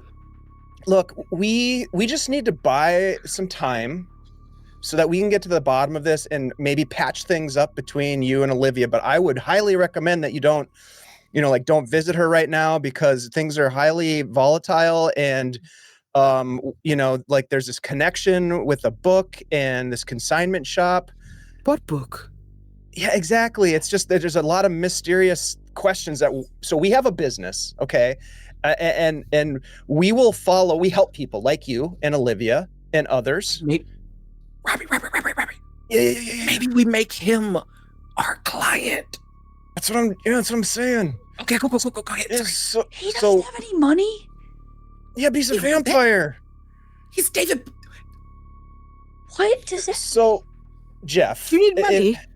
yes, and so you could be our client. We will help you and Olivia, and in the end, everybody will live happily ever after, like a romantic story that I'm sure we've read before. Help me with what? Getting Olivia back? Just kind of getting to the bottom of why you're here, and then the getting Olivia back thing. I wouldn't get my hopes up too much, but it's we'll see what we can do. Maybe I make feel him like I human was put again. on this earth to love her, and to worship her, and to hold her hand, and to give her little kisses on the cheek. The best thing you can do for your love right now is just give her some space. and let us do our job and pay us for our help. Mm-hmm. Well, I'll pay you if you can bring me to Olivia. I've got well, the young man said a fat sack. And he pulls out like a big bag of tokens from Dave's Arcade. Oh my gosh. That might be Do we better take- than actual money, Robbie. Do we take a deposit up front? Yes. Or like okay. So we're gonna need about half of that to start this whole process. Oh, that's fair. Find his fee. Yes, exactly. Yes. That's what we call it Yes. too. Mhm. I heard about that in Wall Street. Mhm. And he like takes out like a scoop of money and sort of puts a little bit in each of your hands. Some of it spills over. I have another one. You have. We'll just take this whole one off of your hands then. Yes. All right. Could you like to speed it along, perhaps? We'll do Maybe the best we'll we do our can. best. I don't want her to come here because that's No. Not- That No. But No, if yeah. maybe I could do a little picnic on the beach. What do you like to eat? You know what? We'll I let know humans like popcorn. the true. Well, Do you only eat blood? I've never tried anything else. Well, the garlic that didn't go well. Oh yes, but preferably no garlic. That was a trial and error sort of situation. yeah, I think we're in a kind of an understanding right now. And if you try to look for Olivia, we'll tell her where you stay, and she's gonna come here. Oh no, Mhm. She's gonna see this. I haven't started to decorate. I need to do so much work to get this to a place Maybe- that's nice. Yes. Exactly. I would focus on Maybe that. that's now. what you should do. Yes. Decorate the place. Decorate the place, and And when we'll talk to Olivia. We'll come to you. Yes. When We'll everything talk is to good. Olivia. Yep. Okay, I will do that. Okay. And he stands up and you see him kind of take a deep breath in and kind of square their shoulders and they start picking things up and rearranging them. There's not a lot in this place. It's just dank and smells like old sea salt water. But he starts to kind of like sort of spruce up. The way that his face looks and his eyes look, they are determined and focused. And as you all kind of leave, he doesn't even seem to look up from his task. He's just methodically trying to put things away, even though there's almost nothing in this space. Okay. Guys, we have a vampire client. Our client list is growing. This is How awesome. did we end up hunting monsters to doing tasks for monsters in the span of 2 cases? Well, Did you see how we're sad he diversifying. was? Yeah, we're just Well, no, diversifying. I know what we're doing here. It's just maybe we're not monster hunters. Maybe we're Negotiators. supernatural We're problem solvers. aficionados. Ooh, I what think does we're that just a mean? bunch of kids on bikes. What does that mean? That's true. That's the simplest way to put it. You get an adversity token for saying the thing.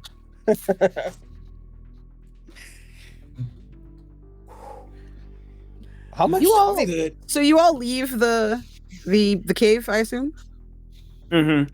As long as we the think we have an sunlight- understanding with Jeff, like we have. a You little do bit- have an understanding Yeah, of Jeff. all right, you all right. you definitely were successful. There were Yeah. some excellent rolls in there.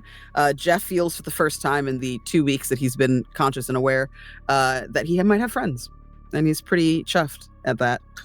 And as you kind of leave this area, you see kind of right on the beach, around the corner from the boardwalk, like that little turn that you have, that little bend in the road where you kind of come down, and the rocks get a little bit, kind of more craggy in this area, so people don't really swim.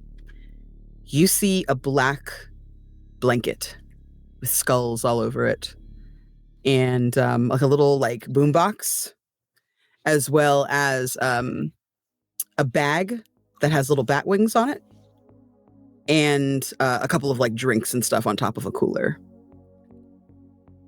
No one's sitting on it, but you do see that blanket there. Do I recognize the bag? Oh yeah. Okay. You can go left to hug the curve of that little wall to get onto the bigger part of the beach, or you can go kind of more in the middle to right and skirt the coastline in this area. What do you do? I'm not gonna let them know that I recognize the bag, but I'm just following their lead. Okay. Do you have any reason to sneak around when you see that? Or do you just kind of keep walking like everything's cool? I mean, it's the beach. And it's the Yeah. middle of the day, and it's just like people do this all the time, right? I don't have a reason not to think this is just perfectly normal. Okay. Yeah. You all kind of continue your walk. You're chatting about what you've just seen, trying to make plans. And Taylor, because you recognize that bag, your senses are heightened. You can hear everything right now as you are trying to look as normal as possible in front of your friends and as natural in this moment, but you hear the splash of someone surfacing in the water. And you hear the wet footsteps as the person comes up out of the ocean and starts to walk along this damp shore. Do you turn and look? Yeah, I have a glance. Of course. You glance. And please roll me charm. DC 5. Have a glance is a great way to sneak a peek. 9. 9. Yeah. You are successful in your glance. And while it's not obvious that you've spotted this person, it's super obvious they've spotted you. You see Latanya come out of the water. Their very beautiful dark skin, droplets of water all over her from head to toe. Their natural hair is in little twists and pulled back in a little ponytail. Gone is the little Betty Page bang and the long locks that she usually sports, like the long straight hair she usually sports. She's not wearing any makeup. And her features are a lot softer now that she doesn't have that heavy coal eyeliner and the deep tones of lipstick on. You still know that she's herself because she's wearing a gray and black striped swimsuit, a little two-piece kind of off the shoulder on top, high waist on the bottom. And she kind of pads over to her towel. Her toenails are painted black just like her fingertips, and kind of is moving in a crab-like fashion, hoping to not like arouse any suspicion or eyes on her. And 2 seconds. I'm going to roll her grit. Okay, that DC was a 6. I got a 5. She steps in this craggy part of the beach with her bare feet on a shell. And it is sharp. And she makes a muffled scream as she's trying really hard to not be noticed, and totally gives away her position. She kind of like falls back down, kind of hitting her butt on the sand on top of her blanket. And you see her kind of like pick up her foot and like look at the bottom of her foot as she sort of turns her body away so that you guys can't see, just in case you've heard her.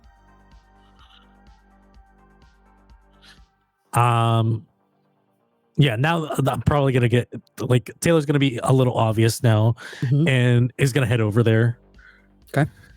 She sees you coming and is like, "Hey, yeah, no, don't, please, don't." You okay? I'm fine. I'm great. I'm good. I hope you're having a wonderful Saturday. And I'm more worried rather than I trust that she's not hurt. I'm more worried about the scent of blood creeping into the to the cave. I was like, well, I got some band-aids. Oh, sick. Yeah, I've got a first aid kit if you can help me. It's in like a weird part on the side, and can't really, and you see her kind of wiggling her knee to kind of move to try to get the side from this way and can't, and then does it this way, and it's like on the underside of her foot. I don't know. I got you. Yeah, thanks. This is very familiar, and I'm sorry. No, I'm sorry. No, it's fine. And I kind of like gesture as I'm gonna like touch her ankle. Yeah, go ahead. It's fine. And then I just clean the wound and then put like one of those thick band-aids, like more of those square ones. She winces and hisses in and then like shakes it off. Thanks. You have a soft touch. It's fat fingers. Your fingers aren't fat. Huh? I mean, there's nothing wrong with being fat, but Oh like, yeah, of course. you seem like, I don't know, like I just mean strong it's and I just cozy. mean it's gentle. Yeah. Yeah. Very gentle. Yeah. So why are you over here? I purposely come here to avoid people. Oh, we heard there was something gnarly in the cave, and apparently it's Oh, just sick. There's something gnarly in the cave? no, actually not. It was just a raccoon. Oh. Yeah. Well, I mean, I kind of love raccoons. They're like little trash bandits, you know, and they got the little paws. And then sometimes they're feral and rabid. And like sometimes I feel feral and rabid. You know what I mean? Yeah, I think it ran away. That's why we were like heading out. Ah, shit. All Yeah. right. Well, now I know. I got to come back here and check it out sometime when I'm not bleeding to death. Well, if you want some company, let me know. I've been in there already, so I can probably guide you. Yeah? Yeah. You're not scared? Pshaw. She smiles and chuckles at you and then like realizes that she isn't wearing her wig and doesn't have her makeup on and is absolutely just in a swimsuit in front of a boy. And she grabs like a skull kind of shawl that she like throws over herself. But like as she kind of busies herself with it, she kind of realizes that she's being awkward and looks at you. I just don't want to be inappropriate, you know, like I take my job really seriously and you're a customer. Yeah. And I mean, I guess I'm not at work right now, so it's probably fine. It's a beach But- town. Yeah. Everybody's seen each other in their bathing suits. It's fine. I haven't seen you in your bathing suit. Oh, yeah, because I don't really go to the beach much.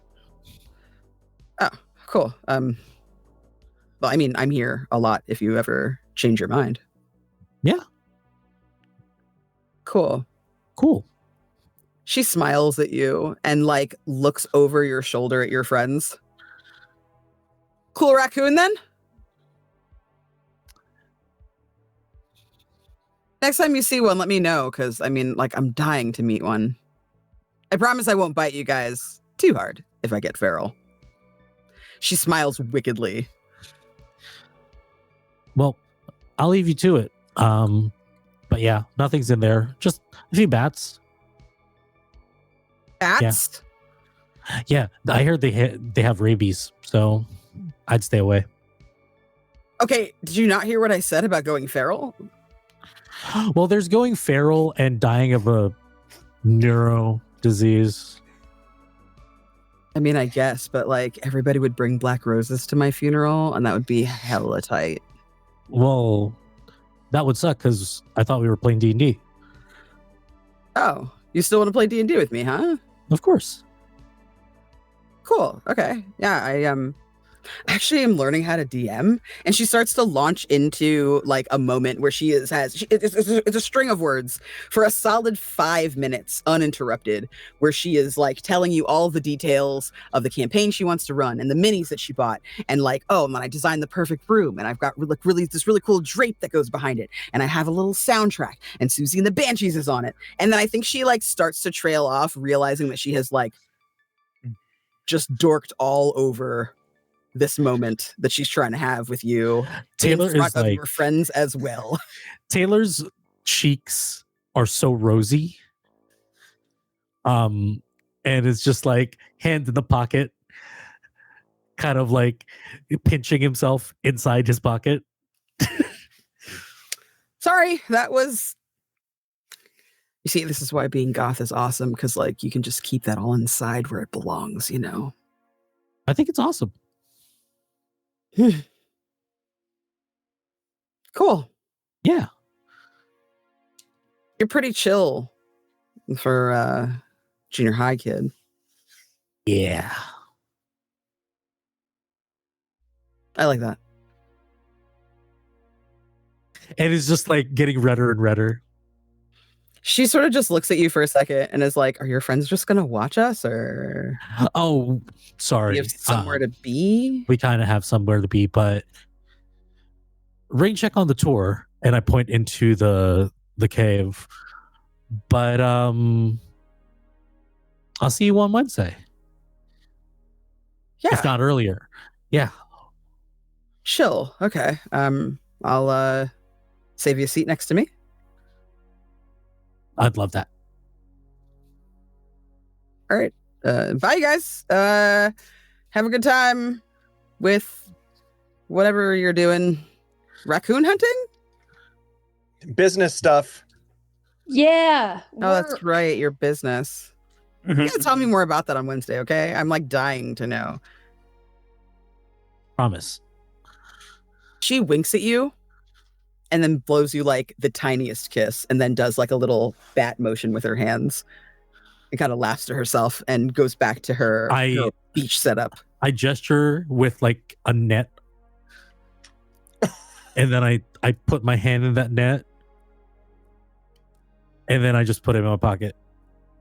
She blushes. You can see like a deep kind of aubergine color rise to her cheeks. And she, like, you can tell she's trying not to smile. It's just the edges of her mouth at first. And then when you catch it and you put it in her pocket, you see that flash of her teeth again. And she kind of giggles and like rolls her eyes and like does this with her hand to like be like, "Get out of here." And then turns around again. And you hear her kind of turn on her boombox. And polystyrene is like screaming out of these speakers as y'all continue your walk down the beach. What is your next move? I have an idea. Are we okay? Yeah, let's hear it. Yeah. I wasn't there, but you all got the name of the subsidiary parent company of the place, right? Yeah, Yeah, I we think got a have business the card. business card. I would go to. We have the business card. There's probably contact information. I also want to check the yellow pages from a phone booth. Okay. For an address for them. Should we call the number on the Could. card? Oh, why not? Is there a name on the card? There's no name on the card. Okay. Just an agency. And What it's do we- like, it's a pretty bland looking card too. It's not really like notable in any way. It just has the name of the business. It's like a gentle looking off-white color. Nice cardstock though. Seems like somebody is Eggshell. yeah.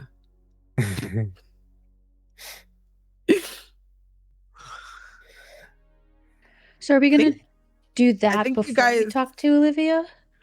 You see that the card is a temp agency as well, which has Mhm. placed Mr. Edwards in that position.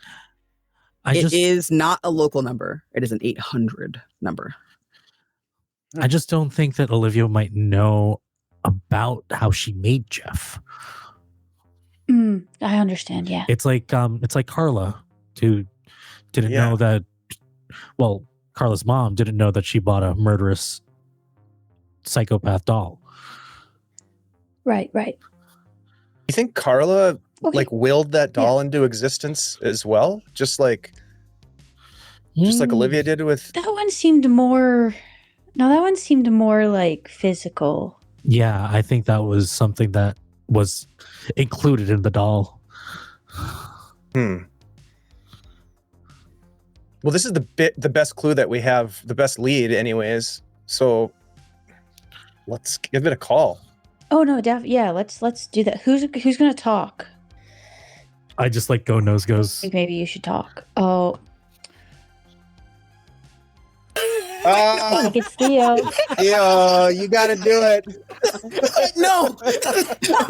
Mind you, Theo is in like deep thought trying to remember what the doll said specifically because I'm if going maybe to there's kill you.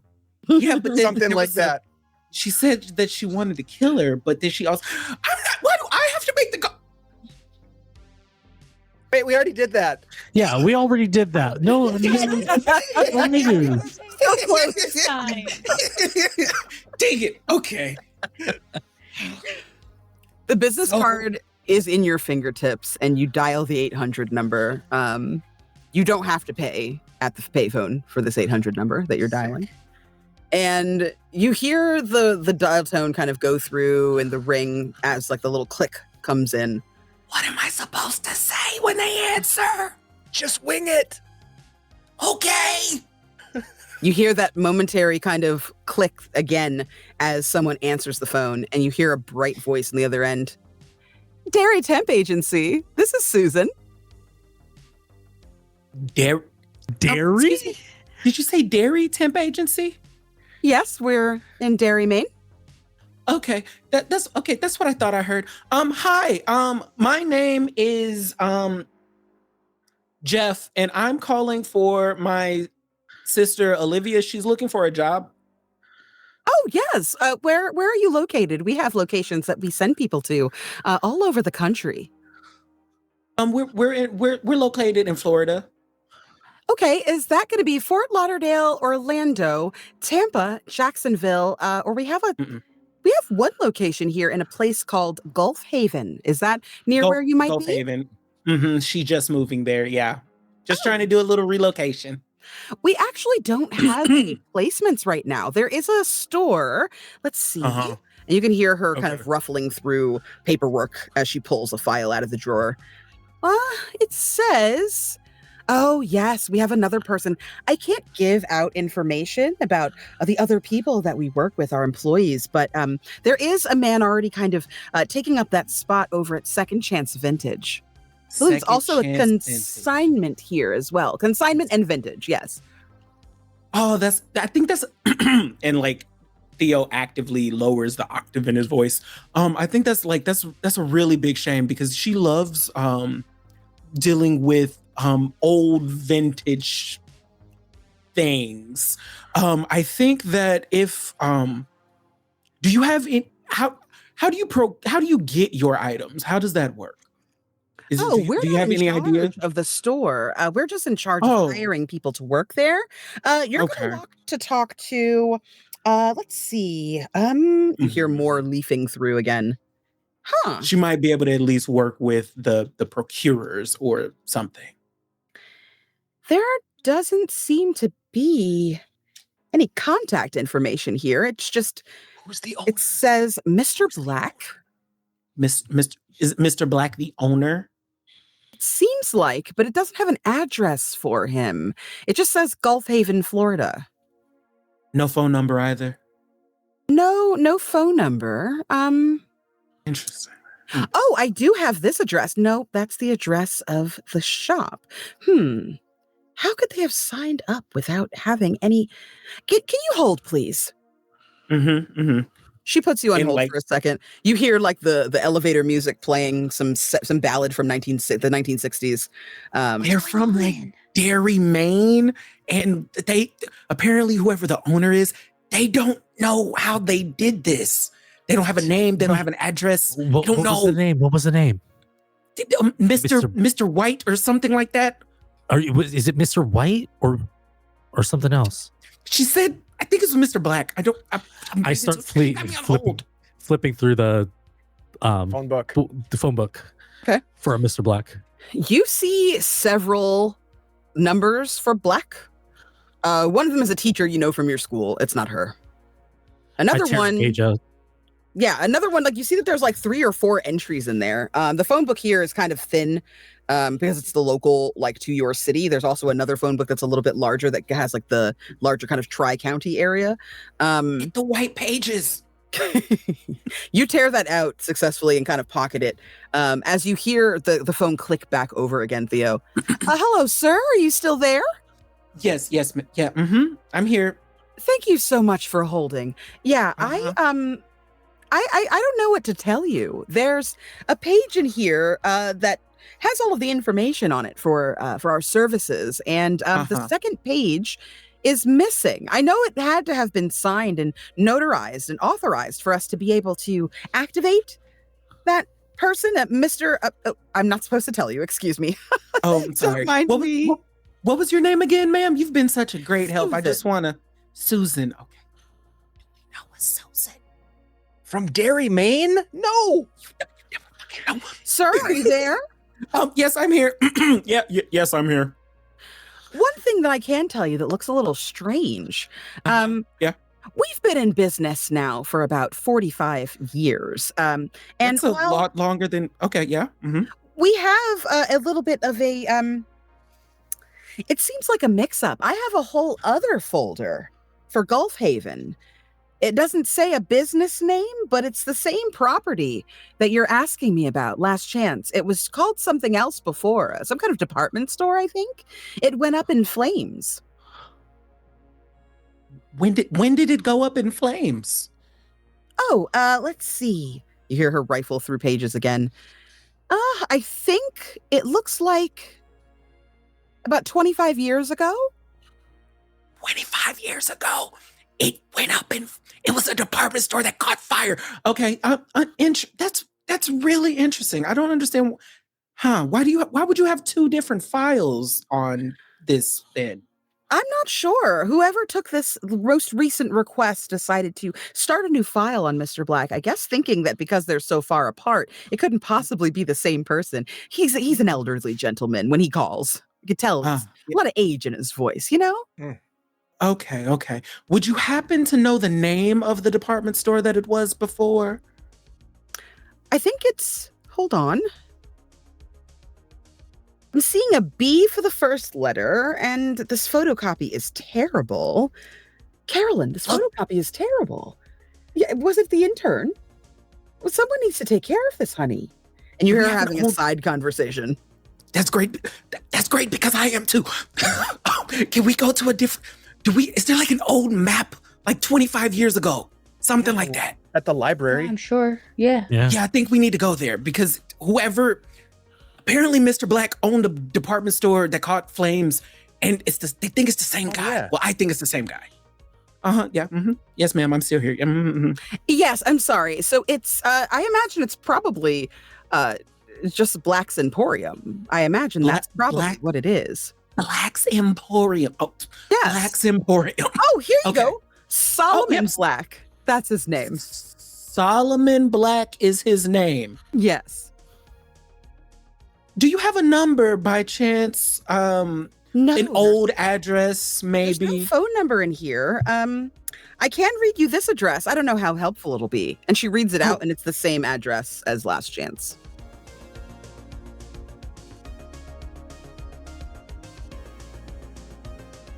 Thank you, Susan. I will just have to get my sister somewhere else, I think. Maybe she could just, if anything ever happens to the person working there, we could always get her over there next. Oh, yes. Wonderful. Yes. I am not authorized to tell you the age of the person that we have working there, but if something does happen to him, her, or them, we will be sure to bring you back. Go ahead and give me your phone number now. What was that? I'm gonna add it to my Rolodex, sir. I'm gonna call you right back. Click. Like I'm going through a tunnel. I'm so sorry. You click your phone it just almost automatically. You're just like and throw the phone on the handle. And why did you have me do it? Are you very sweaty right now? Oh, the wettest. First of all, I don't know enough about this town to make up lies about this town. What is wrong with you? You did great. You did amazing. Yeah. Yeah, sure. Great. Solomon Black, have you found him yet? I'm going to look for an S Black or Black, comma I don't S. see a single one. Black's Emporium. Black's Emporium. Maybe if we go to the library and look at the maps, maybe we can look at the what's that thing where you look through the scope and you can look at the old like newspapers? The archives. Yeah, that thing. And see if there's anything about Black's Emporium. If it went up in flames, there's got to be something in the newspaper. Wait, hold on. She said it went up in flames about 25 years. Who's lived here the longest? I mean, I've lived here my whole life. Maybe your Me parents know too. something? Sam? Yeah, maybe. It's a fire of a... The librarian would probably know me too. Like, This is the talk first to time Theo is just like, so y'all An don't adult talk to your parents? professional. Yeah, I don't think we want to Parents involve have- our parents in I this. don't think. Yeah. You can just ask. Okay, fine. You can't just no. I mean, I could just ask my mom. You just ask your parents stuff. Yeah, why not? You don't? How did you think we got No, the they're pinball usually machine? telling me stuff. Oh. No, yeah, we ask for things. We just talk to them. It's kind of nice. You have nice parents. Yeah. That's I mean, your you future saw my mayor. dad today. Yeah, we Why did. is he like that? He's a little intense. To me to be good. He just wants me to be good. You're 12. You're great. I mean, right. You were in the news. You made a goal off your Okay. head today, Jackie. Off your head. Yeah, I think I rebusted my nose. Yeah, you've got the rocket thing going on again. Yeah. So, Solomon Black's Emporium, Fire. 25-year-old fire. Mm-hmm. And apparently they don't have any records. Also, why Derry, Maine is managing this thing? That seems weird. They're That's a like in long ways Canada. Yeah. I mean, obviously it's not the temp agency that knows anything. It's this owner guy. Yeah. No, Susan was great though. Even though she was talking to somebody else. But is he using a temp agency so that he's like a degree separated from it? Wait. What if Did Mr. he burn Black- it down for insurance reasons? What? Whoa. Sorry. We are monster hunters, not the mystery gang, okay? Let us not go down that rabbit Sorry. hole. Is the library open today? Library's open till 6. I mean, I think that's our best bet, you guys, is to do a little research. Yeah, okay. And they have comic book section that's pretty good. Maps. Y'all Then pedal come- over to the library? I think as we're going, I do just want to note that Jackie is in front like always on her bike, and you all just see this like very colorful piece of fabric hanging out of the back of her jean shorts. You all ride your bikes over to the library. It's around the corner from your school. And there are a couple of cars outside. Like, it looks more poppin' than you would expect on a Saturday. There's some balloons outside. And as you walk inside, the smell of old books just wafts up into your nose. It smells rich. This paper smells dusty. The leather bindings of some of these books smells irresistible.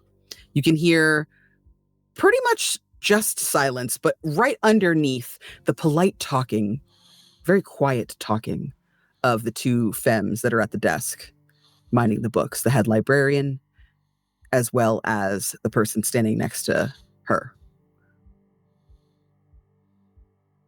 You continue kind of walking into this space, and you can hear music playing the deeper you get into the library. The person standing behind the desk, they've got thick, curly, kind of kinky curly hair up in a bun. They look kind of androgynous. They're wearing a very buttoned up looking kind of short sleeve shirt that's green, and they have black features. A little kind of bored look on their face. They have pencils kind of stuck into this bun on top of their head, and they all see you come in. Hello, how you guys doing? I hope you are having a good day. Welcome to the library. Maps, please. Oh, maps. Yeah, you're going to want to go up the stairs, and you're going to hang a right around the banister. Don't go all the way into the back. There's a private party today for, it's the executive team. But yeah, just head on past there. Try not to make too much noise. If you can maybe like bring whatever you need down here, just like tell me what you need. I can help you bring it down if you want to. If you need microfiche, that's going to be on the first floor. Just holler at me. My name is Dewey. Dewey, do you have old newspapers as well? Oh yeah, microfiche. Can we hook you up with that? Yeah, that's what it's called. Yeah, that. Okay.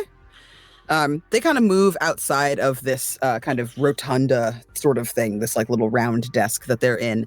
And you kind of see the head librarian tidying up like a stack of periodicals, kind of sorting all these new magazines and putting new ones, taking all the old ones away and putting new ones on the shelf.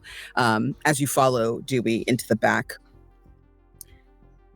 The bathrooms are back here.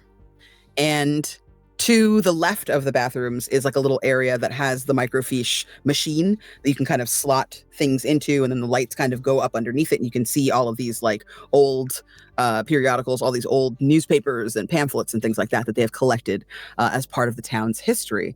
Behind there on the wall, you can see in glass, like encased in glass, are all little artifacts and things like that from the foundation of the town.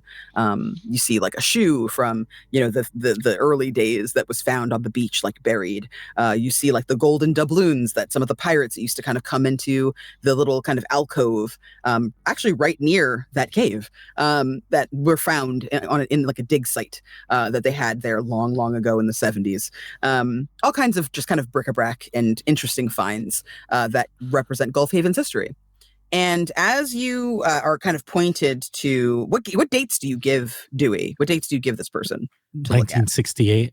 68? Oh, 1962. Okay. If I do the math correctly. All of 25. And so they look at you and they're like, okay, anything in particular you're looking for? Is it entertainment? I've got like a pop culture area. For, like, plays local and- news. Local news. Doing a report on like we heard about some destruction, and we were just doing a local report, like a report on that. Like a fire? Oh, the Emporium fire. Yeah. Oh, you know about it? I mean, I learned about it at school. You guys, you're a little too young yet. I'm sure you'll hear about it in... What do you know? Yeah, it's 10th grade? Gosh, I haven't thought about that in forever. Well, there was an Emporium. I can't quite remember the name of it, but it was Black's something. Emporium? Black's Emporium or something like that? Maybe. Started with a B. Maybe. It was mysterious. I know that. It was under mysterious circumstances, and it caught 2 or 3 other houses, and those families unfortunately didn't get out alive. It consumed the owner of the store, who was a very elderly man at the time, and it was a big tragedy. But they built that bells on top of it that now is also gone, and you got second chance, right? Does the name Solomon Black ring a bell to you? Solomon Black. Mm-hmm. Solomon Black. No, but I mean, I know about Solomon Schwartz. Solomon Schwartz? Yeah, Solomon Schwartz was one of the first few mayors that we had in this town. Do you want me to show you that? Wait, I'm rusty with like foreign languages. Doesn't Schwartz mean like black or something? Huh. I never thought about that. That's funny. Was it Schwartz Emporium? I don't think so. It's funny though that you say Schwartz is black. I mean, I wonder if that was a descendant. I know people sometimes they move here and they change their last names. Could be the same family. We go That's to school interesting. This and Theo's gonna say this. He's like, and like leans away from Dewey. Do we go to school with any blacks?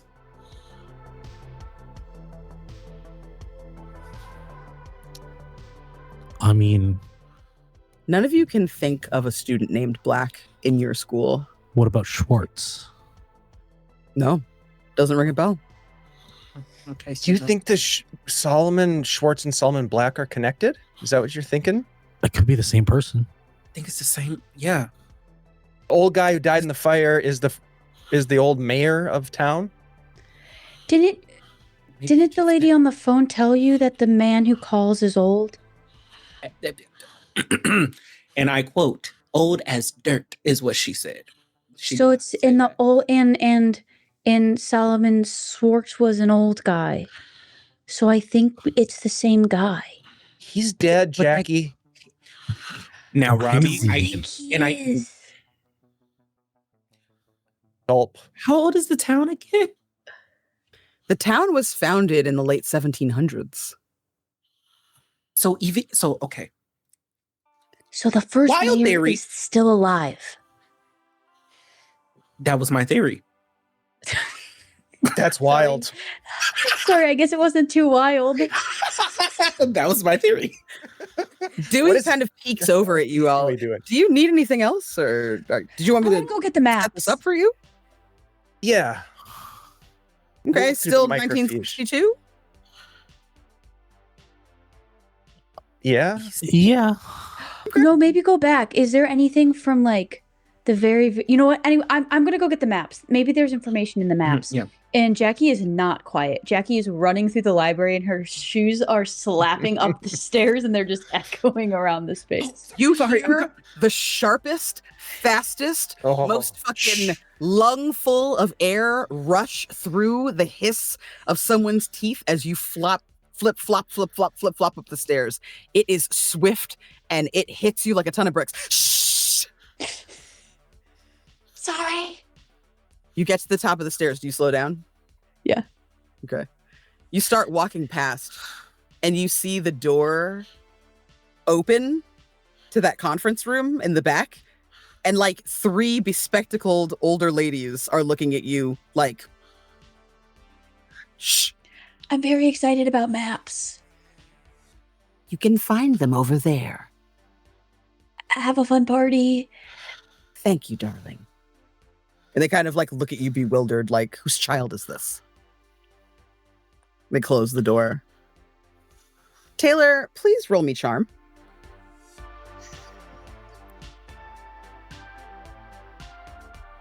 What's the target? 7. I'm gonna spend 3 adversity tokens.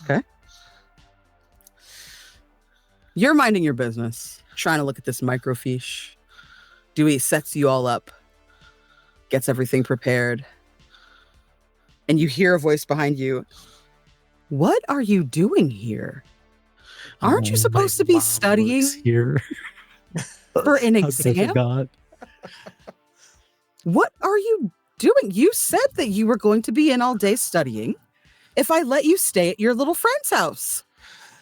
Why? Yes. We're doing Taylor Chen. well, we're doing also a report on the town. A report on the town. Yeah. She turns her gaze at you, Robbie, and you, Theo. I need you both to roll me charm. Hey, so here's a thing. No, I'm not gonna do that right now. It's fine. I'm gonna use my adversity tokens to bump it up if I can. I rolled a 4 total. This isn't your mom, so I'm going to say 6 for you. All right, I'll use 2 to get there. Got an 11. Beautiful. Tell me I'm good at lying. Tell me Okay. what kind of faces Mrs. Chen is met with as she looks suspiciously at both of you. Oh, Robbie just reaches over, grabs the nearest book, and pulls it out, and just like he's pretending that he's reading it, and just eyebrows as high as they go on his forehead, his red hair just sort of like spiked up, and just like pretending to read. Okay. It's probably Meanwhile. upside down. She is met with the face of a politician's child, the same face that Theo's mother is met with when Theo is covering for his sister whenever she is sneaking out or sneaking back in, and he's just like, "Yeah, it's just for a school project." You got an 11? Mhm. She goes, oh, hi. I know your mother. Hi, Mrs. Taylor's mom. Mrs. Chen. You can call me Mrs. Chen. Oh, nice to meet you, Mrs. Your Chen. mother is a light. My word. Who could want Charlie Braithwaite? over her. It's going to be a landslide. I can't wait. I honestly, election day can't get here soon enough. Really, I'll make I sure shouldn't to be. tell her You're a that she child. has your vote. Please do. I've told her that to her face, but it means something else when it comes from family. Oh, I'm so one glad second, that you're hold on. hanging out with Taylor. Oh, okay. All right. And he reaches into his pocket and pulls out like a vote for Danbury button. She's like, oh, I'm going to add it to my collection. Thank you. Mhm. She puts it on the front of her little lapel. All right, Taylor. It seems like, you're doing what you're supposed to be doing. Thank you. I'm sorry. Like I said yesterday, I don't not trust you. I don't trust other people. You know how it is, honey. I get it. Mom, is there an archive of like the families of this city? Of course, honey. Genealogy is really big. Can Like you... the mayor specifically? Yeah.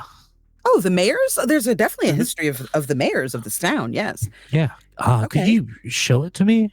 Sure. Come on, follow me, kids. Dewey, could you put this microfiche away? Well, Did you guys look at it? We'll be back for that. Oh, you want me to leave it out? Actually, What? we don't all have to go. It's a group project, right? I can check out the family tree I'll genealogy. Look at the microfiche. Okay. Yeah, Jackie's upstairs checking the maps right now. Oh, wonderful. Okay. Yeah. This is so nice. I love seeing you all work together. She takes you by the hand like you are 7 years old. Do you pull away or do you let her? No, I'm just. I know the rules. I know the. Her hand is very soft and warm and comforting. And even though like this is really babyish for you, you are obviously grown at this point. Yeah. She doesn't really make a thing of it, and so you don't either. Yeah. Like she grabs my wrist and then I adjust and like hold her hands. Yeah, she smiles at you.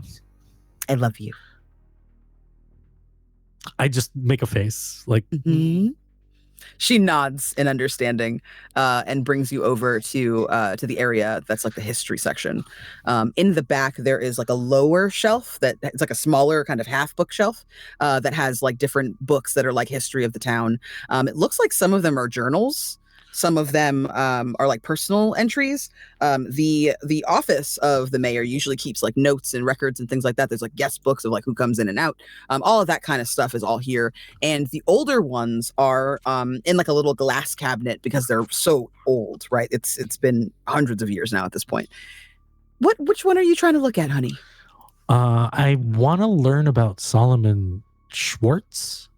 Oh, Solomon Schwartz, yes. Yeah. Oh, his family changed their name actually after they got here to better fit in with, our culture, I guess, the American culture. I mean, we weren't here yet, obviously. It's not our culture, but these people, what they like, I'm glad that we never had to do that. Of course. It would have sucked if we were like, what, brown? I mean, and she kind of chuckles. Yeah. And looks at you. Her brown skin kind of shines under the light of this room. Yeah. What did they change it to?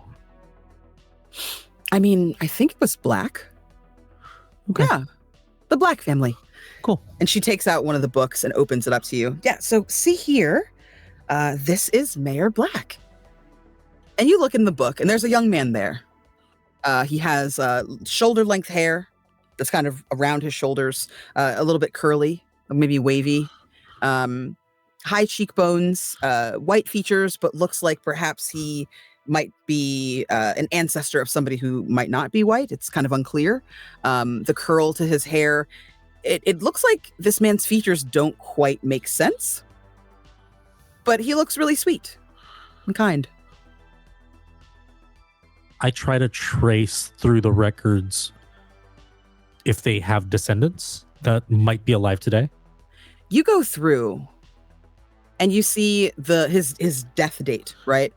He lived until he was 45 years old, which was kind of common back then. People died young, and young was pretty much anyone over 20. Yeah. So you start paging through and you see the family line, and eventually it ends. There's nothing. What was the year? The early 1800s. Huh. But then you see a new line. that says black. And that one has a couple of lines next to it, but no new ones. It's like Christopher and Elizabeth Black. They both marry and have no children. What year was that? 1812? 12. Huh. Okay. Would you like to see more? Here's a book of all of the mayors. We've had paintings commissioned and things like that for the Historical Society. Oh, no. No, we just wanted to learn about Solomon Blank. I'm going to head over back to Robbie and Theo and see how they're doing. Okay. Let me know if you need anything. I'll just be in here. Barb is finally retiring. Oh, awesome. Okay, cool. I walk away, and then I double back and kiss her on the cheek and then like run away. You hear her sigh contentedly, like she's so happy to get this little droplet of love from you in public. She puts her hand to her cheek and doesn't make a big deal out of it and just kind of sashays back into the room. And you hear her friends all, like the door opens and you hear, "Aww," as like all the ladies inside were absolutely spying on your conversation because they are nosy and have nothing else better to do. Meanwhile, Jackie, you're in the map area. What exactly are you looking for in there? Okay. So I want to look up like the very first ever like municipal map of Gulf Haven. And I want to see the signatures of the city council to see if Solomon Schwartz signed his name on the map. Okay. You start looking, and it's not difficult to find. There's a lot of photocopies of these maps as well, with a little note at the bottom that tells you that you can go and ask the front desk if you want to see the originals. Mm-hmm. And you see the signatures going back. You see signatures from Solomon Black from the last 200 years that seem pretty similar. Mm-hmm. But when you get to the charter of the founder of the town and the other people in the cabinet, the handwriting couldn't be more different. It looks like it's someone who wrote with their left hand, perhaps. It's like a smooth script instead of the scratchier looking text that you see in the 1800s. So I draw the conclusion that it's not the exact same man. Correct. Great. Meanwhile, Robbie and Theo, you're downstairs looking through the microfiche. You're trying to make sense of what you're seeing. The first paper is from 1962, and you see the article that's written there about the tragic fire that claimed so many lives in the town, and the town's never going to recover, how they really need to start to rebuild and find a way to convince tourists that it's safe again. Something about a brush fire, no foul play suspected. And right next to it, you see the obituaries. It's a picture of an old man. He's got curly hair. It's like white, very wrinkled skin, dark sunglasses on.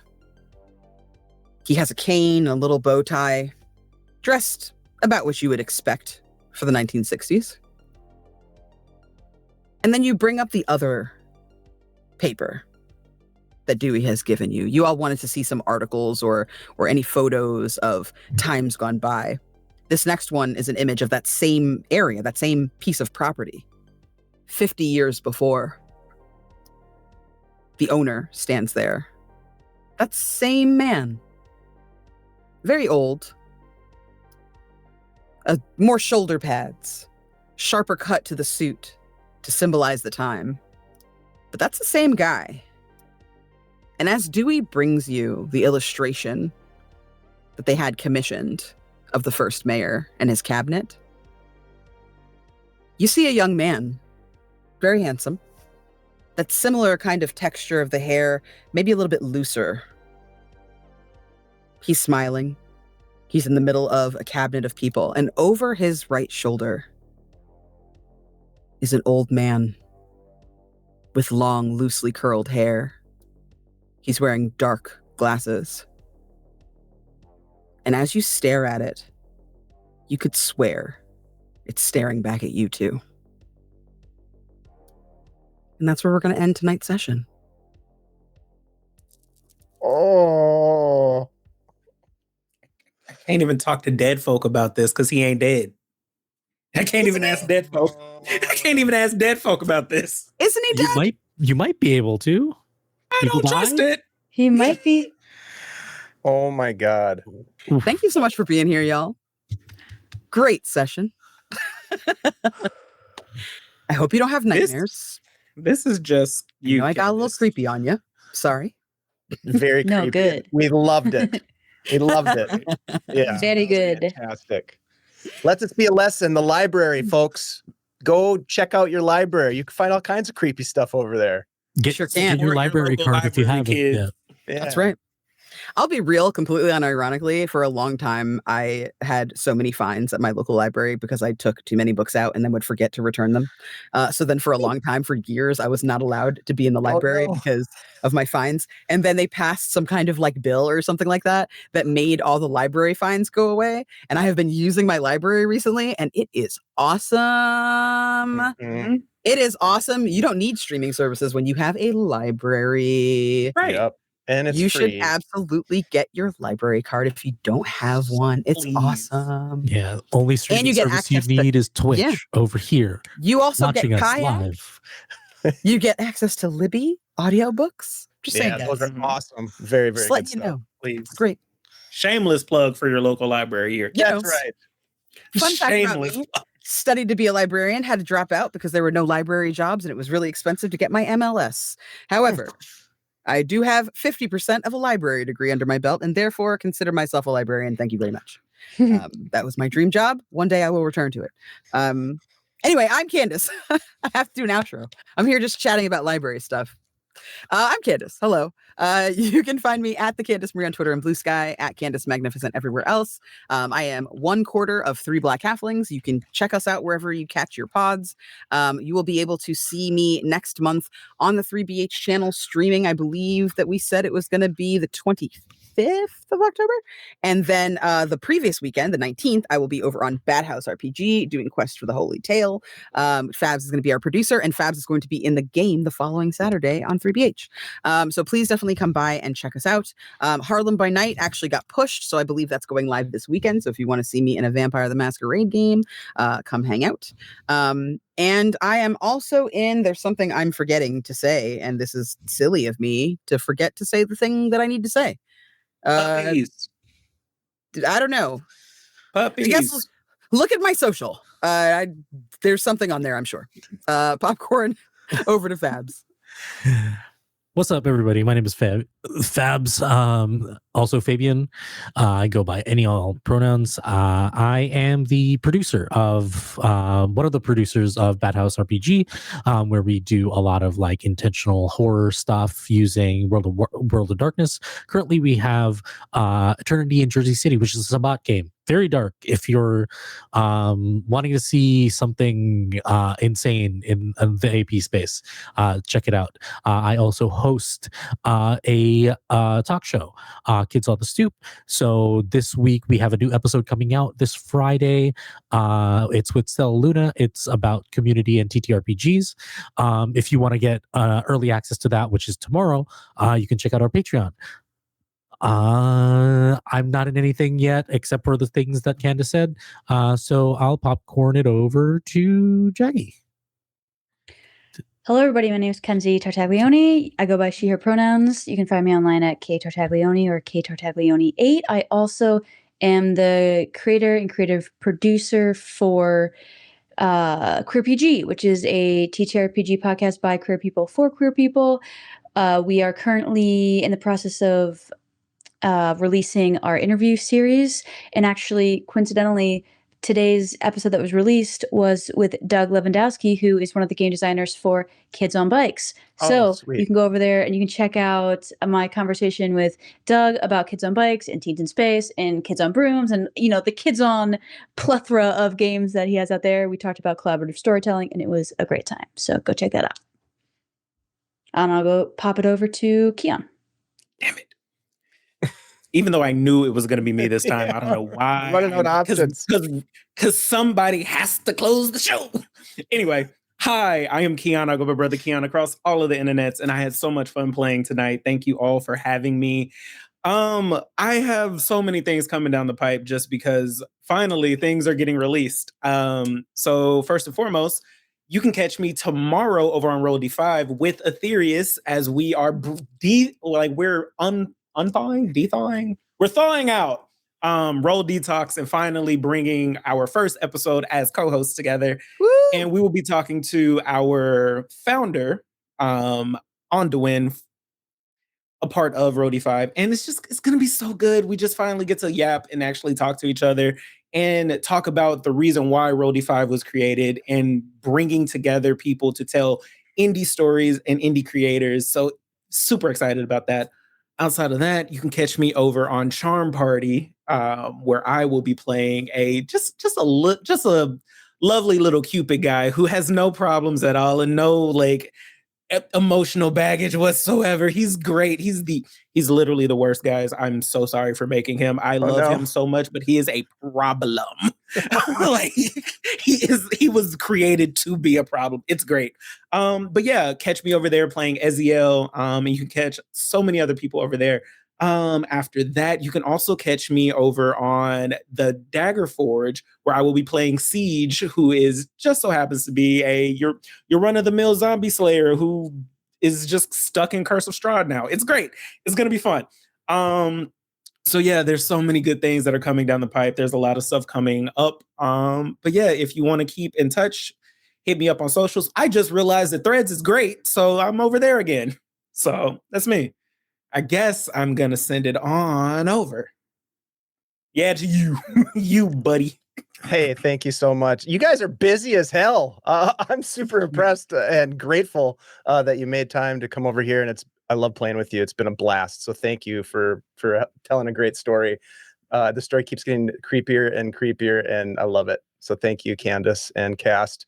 My name's Dave. I play games, produce games, and run games over here on Guild Superior, and I have the honor to bring people together and play games with really fantastic storytellers. So that brings me a lot of joy, and that leads me to a plug for Thursday night. We'll be back playing in the wonderful world of New Varden, back to the Bridgeway trilogy with our GM Dungeon Mr. Ty and a fantastic group of folks telling a story over there in this amazing setting and game system that Ty designed, and it's absolutely fantastic. So come on over and check it out and hang out with us. And we'll be back here on Tuesday for, I guess, our wrap-up session for this arc of the Monster Hunters Club. So we'll see what happens next week. You'll want to be here. If you want to get caught up on all the things that we've been doing over here at Guild Superior, go check out our YouTube channel. That's the best place to find our stuff archived. We don't really do a whole lot of social media stuff. So if you want to connect with us outside of here, you probably want to stop by our Discord, because that's a safe place where we can hang out and be the people that we want to be. So yeah, thank you all for being here, and we will see you on Thursday for some New Varden. Stick around. We're going to raid into our friends over at Darling Creepshow, who are playing some 2nd edition D&D. So we'll see you on Thursday. Bye, everybody. Thank you so much. Bye. Toodaloo.